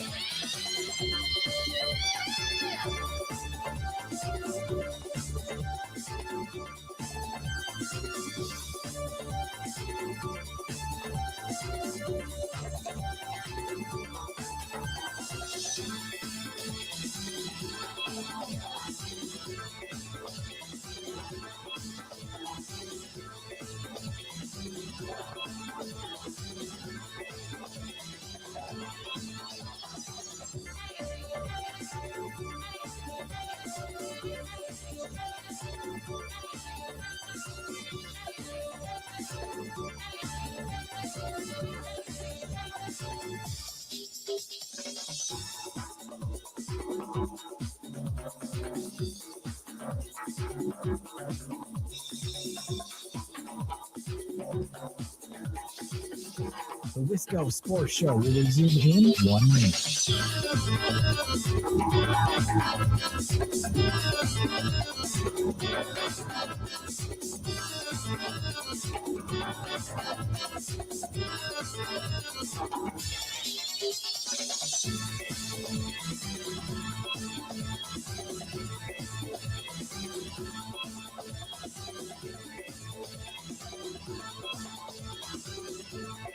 The Wisco Sports Show will resume in 30 seconds.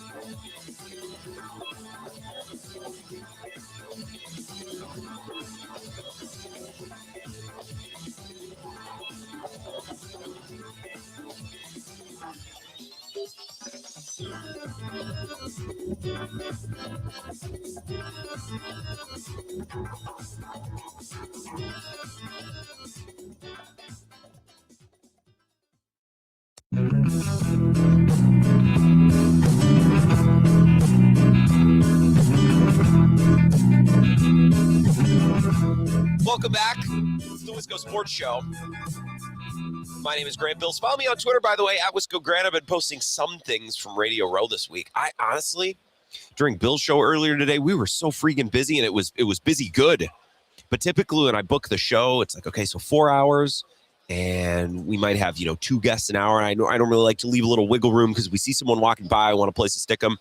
From 8 a.m. until noon, he maybe had 1 or 2 breaks of 10 minutes, but that was it, man. It was wall to wall. So a jam-packed Derrick Henry crashed the last segment with some guests from Alabama on Bill's show in the last couple of minutes. So a really cool day, and it's only going to get busier tomorrow as the week continues. So be sure to be paying attention to Bill's show from 8 to noon out here, but normal 10 to 2 time in the Central Time Zone. And I miss the Central Time Zone. I miss Wisconsin a lot. I miss Flipside. What I wouldn't give to stop by Flipside after the show. Enjoy their happy hour, which is nightly 3 to 6, half off house wines, tap beer, rail mixers, those sorts of things. It's a great place to stop with your coworkers after a hard day's work, or even after a day where you did the bare minimum, because sometimes those days drag and those days are exhausting too. So stop by with your coworkers, or stop by with anybody other than your coworkers, because you want to get away from them and you want to avoid them. Enjoy their happy hour. It's the best in town from 3 to 6. And as we approach fish fry season, they got you covered every Friday night. And for that member of the friend group, member of the family that I don't like fish or I'm allergic to fish, well, that's too bad, because fish fries are great. But Flipside's got you covered with that chicken dinner, which is outstanding as well. Their Friday night special, nightly food specials. Wednesday, tonight means fish tacos. Thursday means boneless wings. Kate Gunderson is sitting down at the desk. She's got a look in her eye. Put the headset on, because I need to hear Kate, I got to hear what's that look for? What's happening? I owe an apology. So this is completely Yeah. That's this is completely off topic. No. I apologize, but I know that I need to get this in before the end of the show because I have somebody to apologize to. So this is a good time because we're just coming back from break. Okay. So Kate Fox is here. You joined last night to talk about your experience with Melissa Starr. Yes, I did. Very powerfully. It was very nice. And then I don't remember how we got on the topic, but then we got on the topic. We were talking about Kay Adams. Correct. And then I said that I would kiss Kay Adams. Yes. And then I asked you who you would kiss for $20. A man.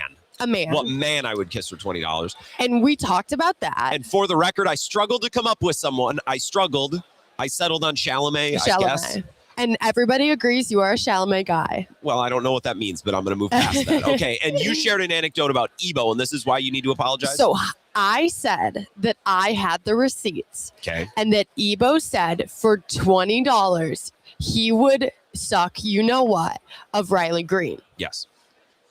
Which, when you said it, I'm like, that doesn't seem like I wasn't aware that Ebo was such a fan of Riley Green. I thought that RJ said that with Ebo because I had just had a memory come up on my phone of two guys in my office saying that. Talking about Riley Green and what they and how acts. they would exactly. Okay. And now I am looking straight into the camera. Oh my God. Ebo, wait, can you play music? No, I cannot actually. Shoot. Do you want me to hum? Yes. Ebo, I'm crying.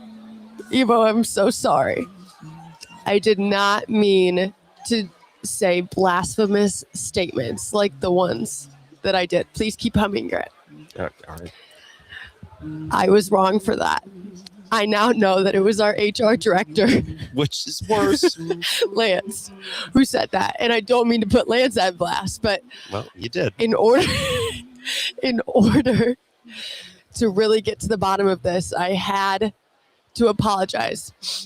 I'm crying. And I'm sorry, Ebo, because I don't want anyone to think that you would do those acts to Riley Green for any amount of money, because as you told me this morning, you absolutely would not. And I was wrong, Ebo. And I just want to tell you, and everybody listening and everybody who might have been listening yesterday, straight into the eyes of the camera, that I am so sorry. First of all, if Ebo is going to do something like that, he'd do it for the love of the game. He would want that made clear. Now, he doesn't want to do it, but I think Ebo would make it clear. He said if he wanted to do that, he wouldn't do it for the money. What I don't get is Lance isn't even a country. So Lance is the HR guy in our building, but he also works on JJO. He's a personality contributor to our rock station. Mm-hmm. Riley Green. That's what does it for him. Hey, when you look at Riley Green, you know. Well, he's good looking, but I wouldn't have thought. I would have thought a rock guy. Okay. Well, anything else? You talked to Pat McAfee this afternoon? I talked to Pat McAfee. We talked wellness and how he doesn't want to be fat anymore ever again. He is looking very slim. And he kept saying, quote, he had said to multiple people by me, I've just gotten into science. I've gotten into science. And that's why he's able to be so skinny and cool. And I kept thinking in my head, no way. He's just gotten into science. What does that mean? So I said, literally, though, what does that mean? What does it mean to get into science? It means you're on peptides. It means you're taking and putting drugs into your veins. Okay. Well, this is another thing we're going to have to apologize to Ebo about, because he would be enraged hearing this. Just eat real food. So exercise. Breaking news that drink potentially water. Is not breaking. Pat McAfee on all the peptides. He says he wants every single one. So if you were thinking, maybe you've heard about peptides, you're thinking of getting on them. If Pat McAfee Never heard of them. What are they? I can't give you a good explanation except that they come in a vial and you inject them once a week or twice a week or every day. And they give you chemical glows, and they give you like chemical properties in your body that makes you stronger, faster, skinnier, not as hungry. Oh God. We'll need to address this as Ebo. It's a new fact. This doesn't sound healthy at all. You're putting chemicals into your body. You know what makes but a lot of doctors are on the side of peptides being really strong. Basically, it takes strings of Ozempic which is the GLP-1. There are GLP-3s and peptides. There are all different kinds of peptides. Peptides for your skin, peptides for your bones, peptides for muscle building. Milk, weightlifting. How do you get skinnier? Eat salad. Less. Or if Ebo, eat meat, real meat, cooked in whatever he uses. Goose grease. Pat McAfee also no talks seed oils. about the Bears moving to Indiana. Yep. And he spent some time talking about that, how he thought at first they were just lobbying, and now he truly believes that the Chicago Bears are trying to move into Indiana, which he is very excited about, being somebody who lives in Indianapolis. Okay. I will get that video up. Okay. I'm going to get that video up on the Zone and on Bill's channel, because that was big, him talking about that. Pat McAfee Pat McAfee is on peptides. He's breaking never news. been fat. Yes, he has. He was beer bloated. That's not fat. That's different. All right, I guess that's all I have to say.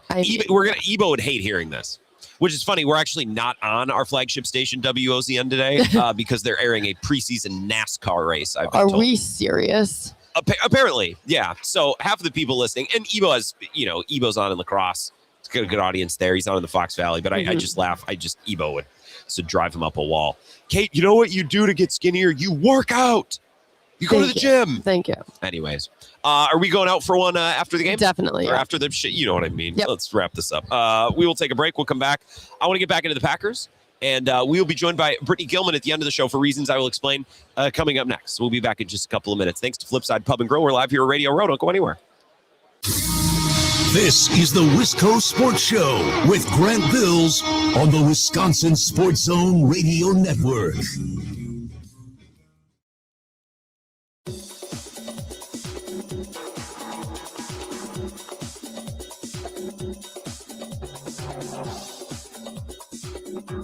The Wisco Sports Show will resume in 5 minutes.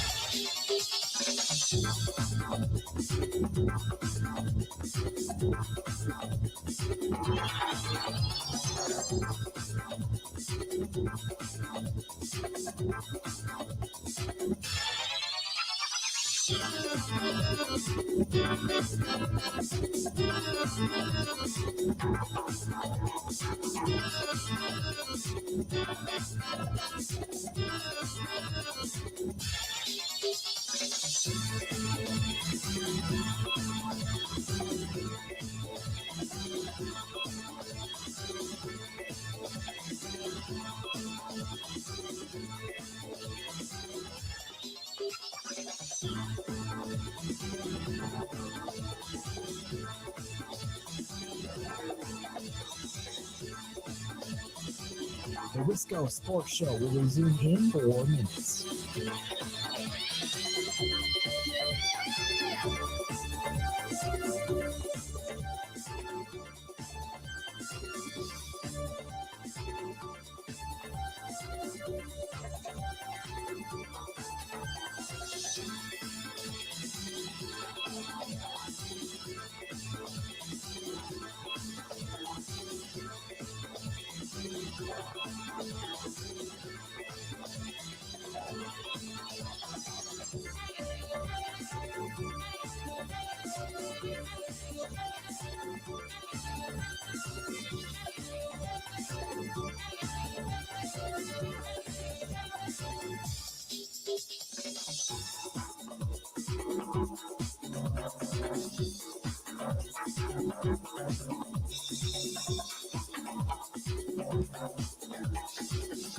The Wisco Sports Show will resume in 3 minutes.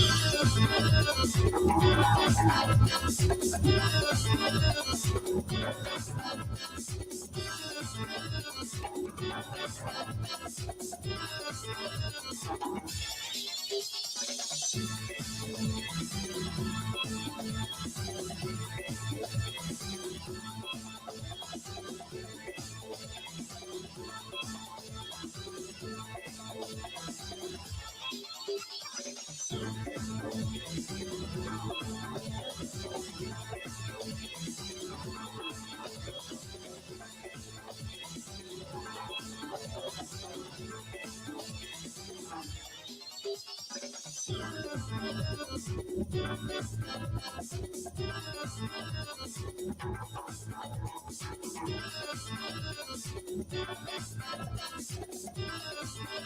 Wisco Sports Show will resume in 2 minutes.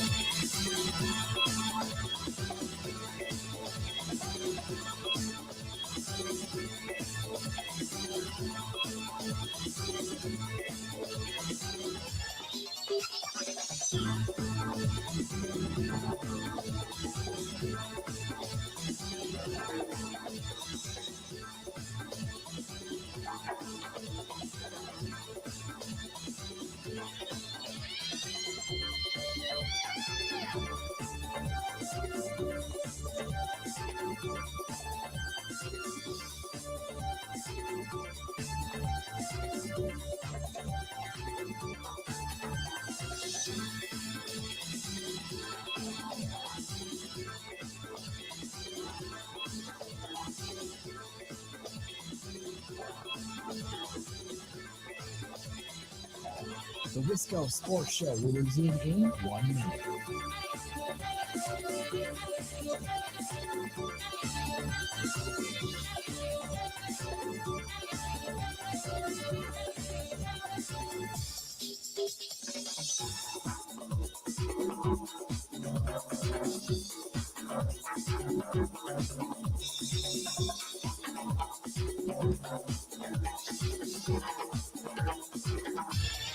The Wisco Sports Show will resume in 30 seconds.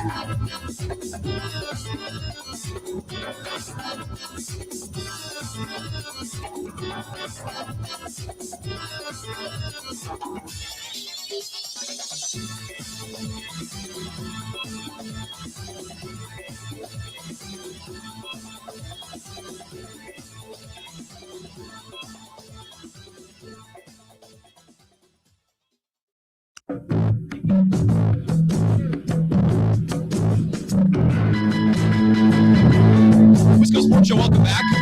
Live here at Radio Row, San Francisco. Thanks to Flipside Pub and Grill. We're going to be back there for opening day. I'm looking forward to that. Perfect spot for Friday night fish fry as we get into fish fry season. We were reacting in the first segment of the show to some things that Brian Gutekunst had to say. Wisconsin sports radio legend Bill Michaels joining us now at the table. Happy to have you here, Bill. It's fine to be a guest. How you doing? Yeah, I like operating like everyone doesn't know you and you weren't on just 4 hours ago. Right. Did you see any of the comments from Brian Gutekunst earlier today? I did not. I have not heard. When we left here, we went and ate. And then I went over to the media center on the other side and got a lot of runaround. And then it's been one after the other. And so I didn't hear it. Well, I can read you if I can get your reaction. Sure. So special teams, I'll give you 2 quotes here. This is Ryan Wood. Brian Gutekunst praises Rich Bisaccia's impact on the Packers. Quote, I've got a lot of faith in Rich and his staff and what they do around here, not only the X's and O's, but what they bring culturally. And then on the topic of a greater emphasis on special teams, he said, I really think over the last 4 or 5 years, we've probably put more of an emphasis on it than we ever have. So what is your reaction to belief in Rich Bisaccia and seeming a supposed belief that they're trying really hard on special teams? I believe that they have put a lot of effort into it. I will never discount that. I believe that.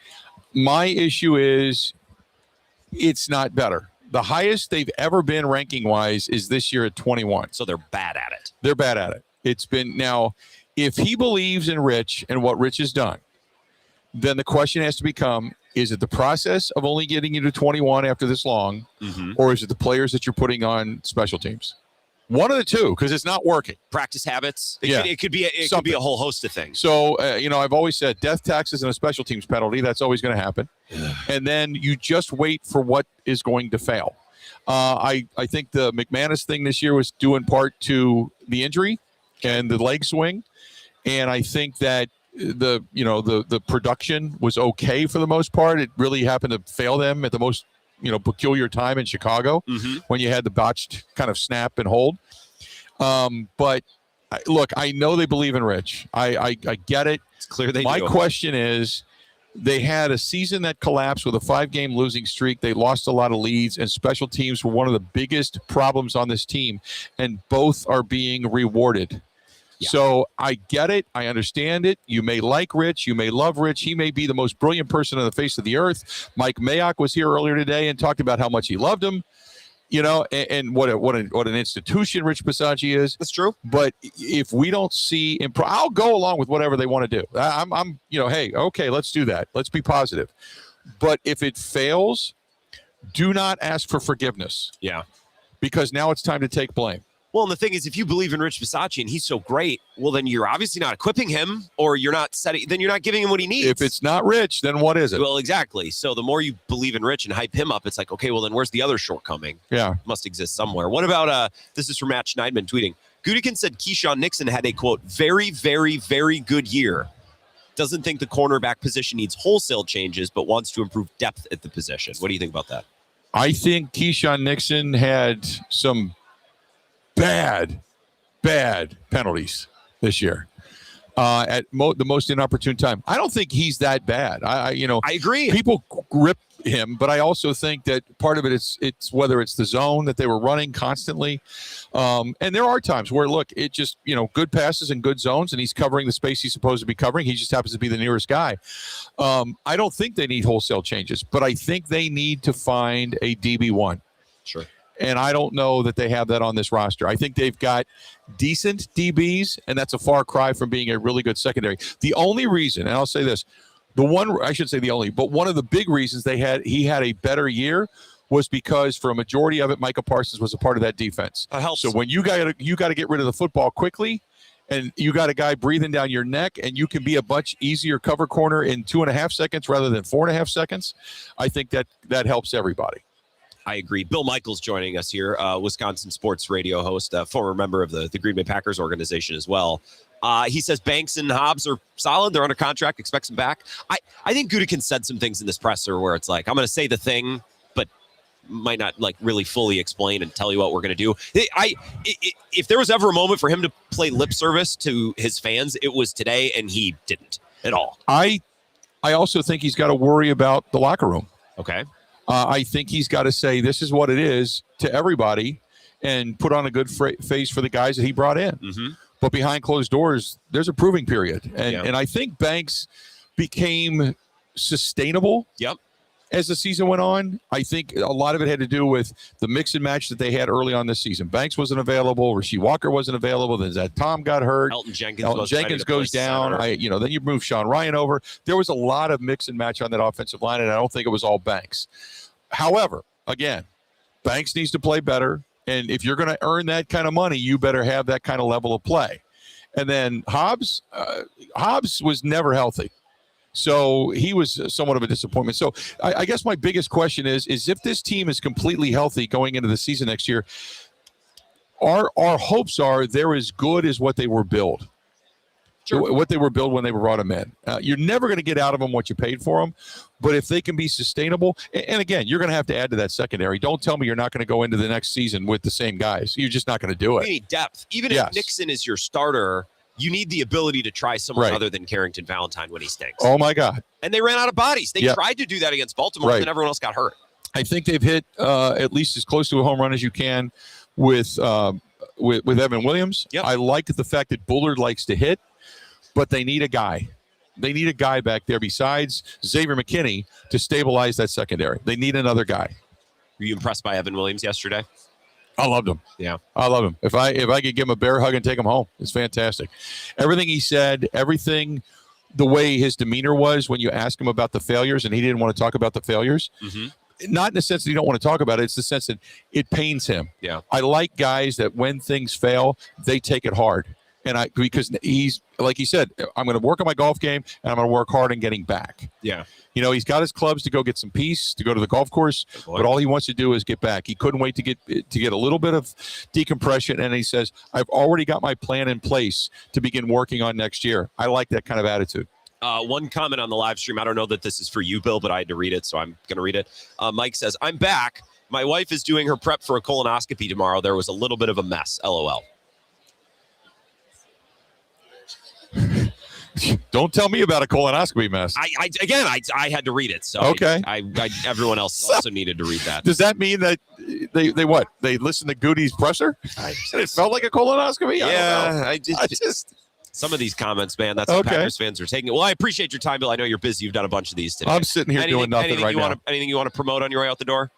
No, we got Frank Caliendo tomorrow, man. Yes, we do. Frank Caliendo's going to lead us off. He's going to headline tomorrow. So he just wandered into our zone this morning. What was really funny is, the story of me and Dan Marino, and he all of a sudden walked in right over here behind us to the Fox Marino set, and looked right at me and looked away, and I loved it. God, what a prick. Well, yeah. I appreciate both. So if you're out tonight and you see Dan Marino, maybe you in some way can play peacemaker. Oh, okay, I can bridge the gap a little bit. He's a douche. I often run in the same circles as Dan Marino, so there's a likely chance that I could believe that. Yeah, we'll end up in the same place. Appreciate your time. I'm going to take my last break, do one final segment. Boop. I know you got to get to the cigar bar. We'll be back one final segment. Brittany Gilman's going to join us. She hasn't been around yet, so we'll talk with her for a couple minutes and wrap up the show. This is the Wisco Sports Show with Grant Bills on the Wisconsin Sports Zone Radio Network.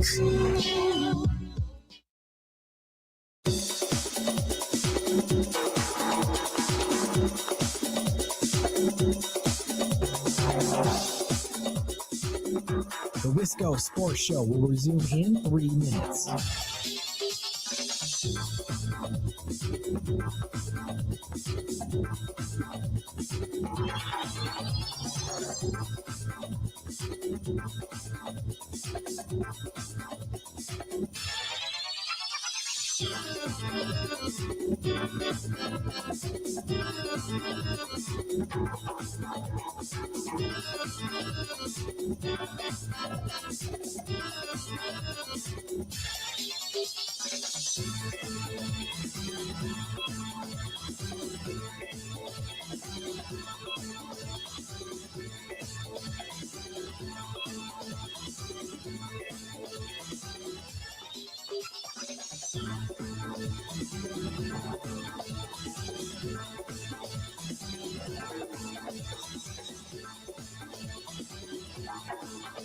The Wisco Sports Show will resume in 2 minutes.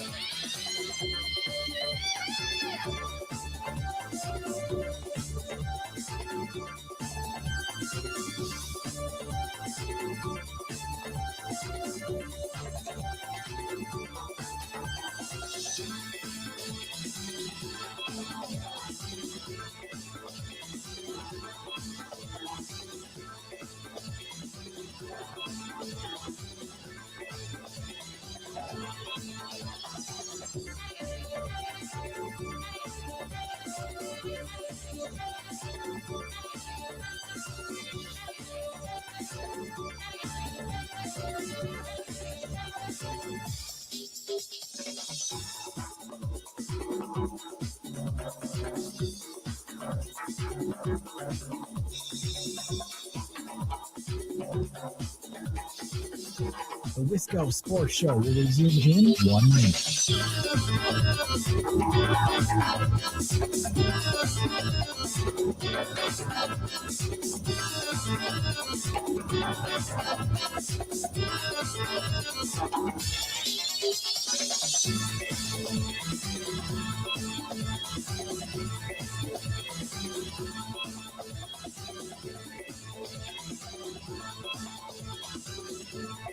The Wisco Sports Show will resume in 30 seconds.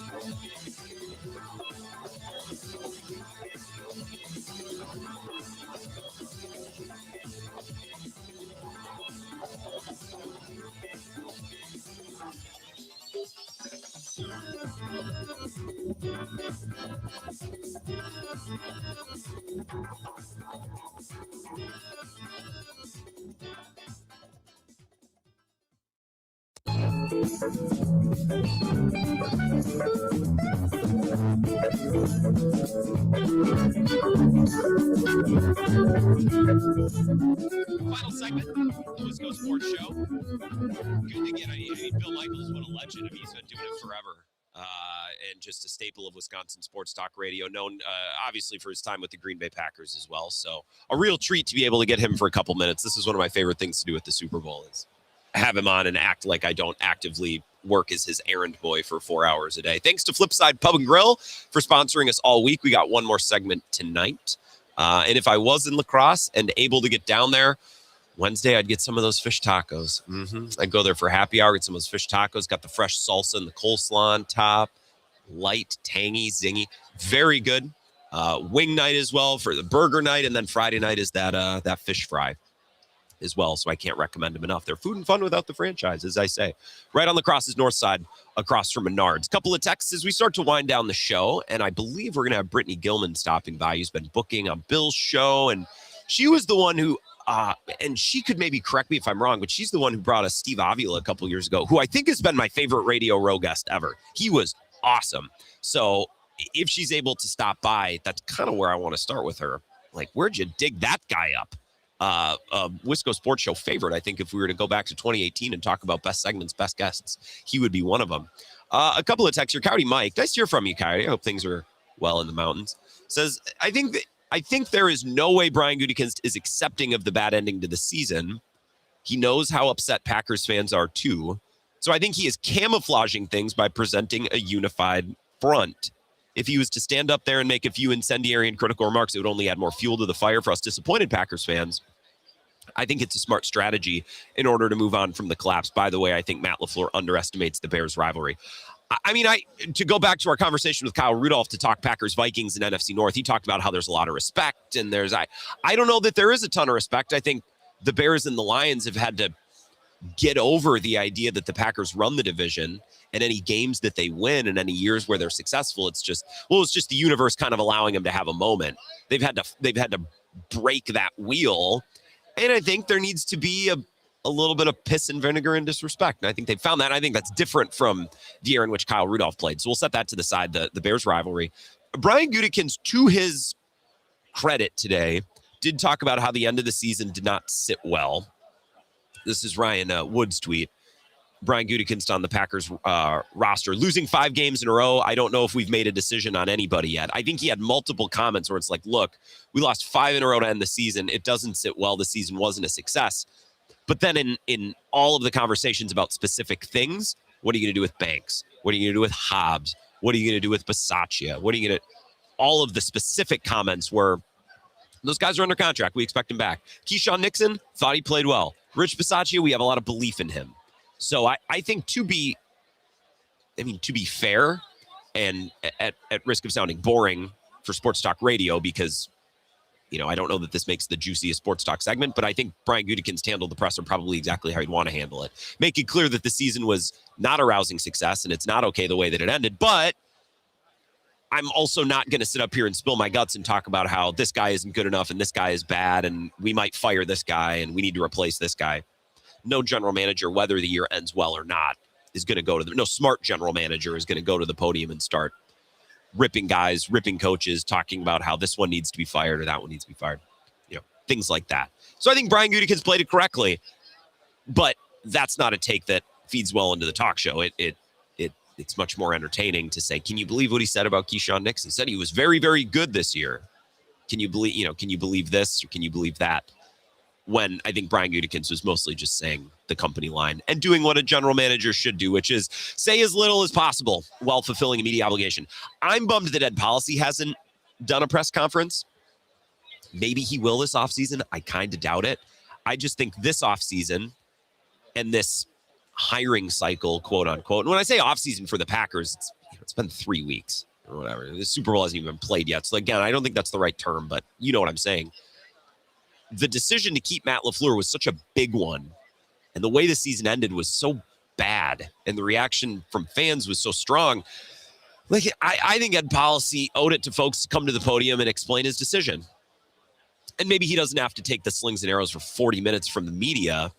But I think Ed Policy should have came out and did some sort of media availability explaining his decision to retain Matt LaFleur. Because remember, folks, unlike Ted Thompson, who refused to do media back in the day, he hated it. He'd do it at the combine and maybe once in training camp, and that was about it. Bill would remember better than I about exactly how often Ted Thompson would speak. But remember, the decision to extend Matt LaFleur was not Brian Gutekunst's.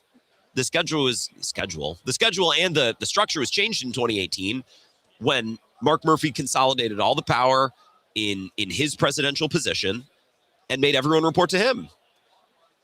So if Ed Policy is the one making the decision and he's the one deciding Matt LaFleur is going to come back and we're going to extend him and wrap our arms around him and give him the full banana, the 4 years, $15 million give him the going rate. Like, I think he should have to come out and talk about that publicly. And I know there are fans, say he needs to take accountability and he needs to face the music. I don't even think it's that. I don't want to see him in front of reporters and he should have to squirm and he should have to. I don't think that's it. I just think if it's your decision, man, you should have to at least give a statement. I know they did a printed one, but go and take the podium and answer some questions. And sure, give corporate speak, but make yourself available and explain your decision, because it is, again, it's his decision. And if the structure changed, and I was kind of hoping it would, Ryan Wood talked about this last Friday. He's like, I'm surprised and I'm shocked that they didn't go back to the old structure where general manager oversees all football ops, president of football operations or ed policy, whatever, president, CEO, he oversees the general manager, and that's that. Everyone reports up, problems go down, money goes up, right? Like that whole structure that worked so well for so long. And I kind of wish they would have gone back to it. It was interesting hearing Ryan Wood talk about that. I think that should probably be something that's discussed as the offseason kind of settles, as they settle their staff, as we start to get closer to the draft.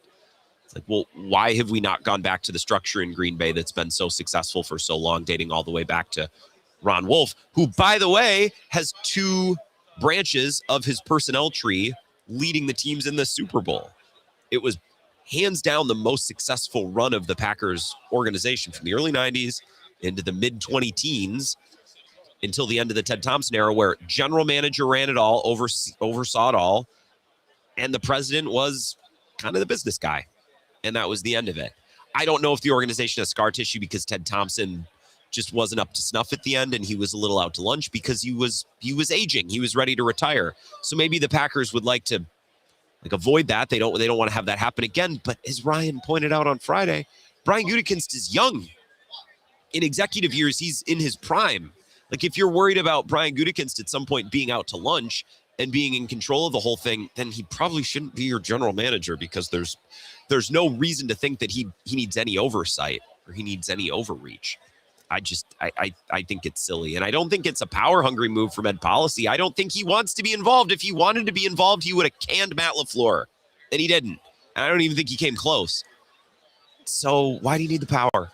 Flip it back. Give back the emergency wartime powers that Mark Murphy took and restore the structure to the organization that they had for so long. That's what I would do. I wish they would do it, because that led to more success. That structure worked better for the Packers for a long time than whatever they're doing now.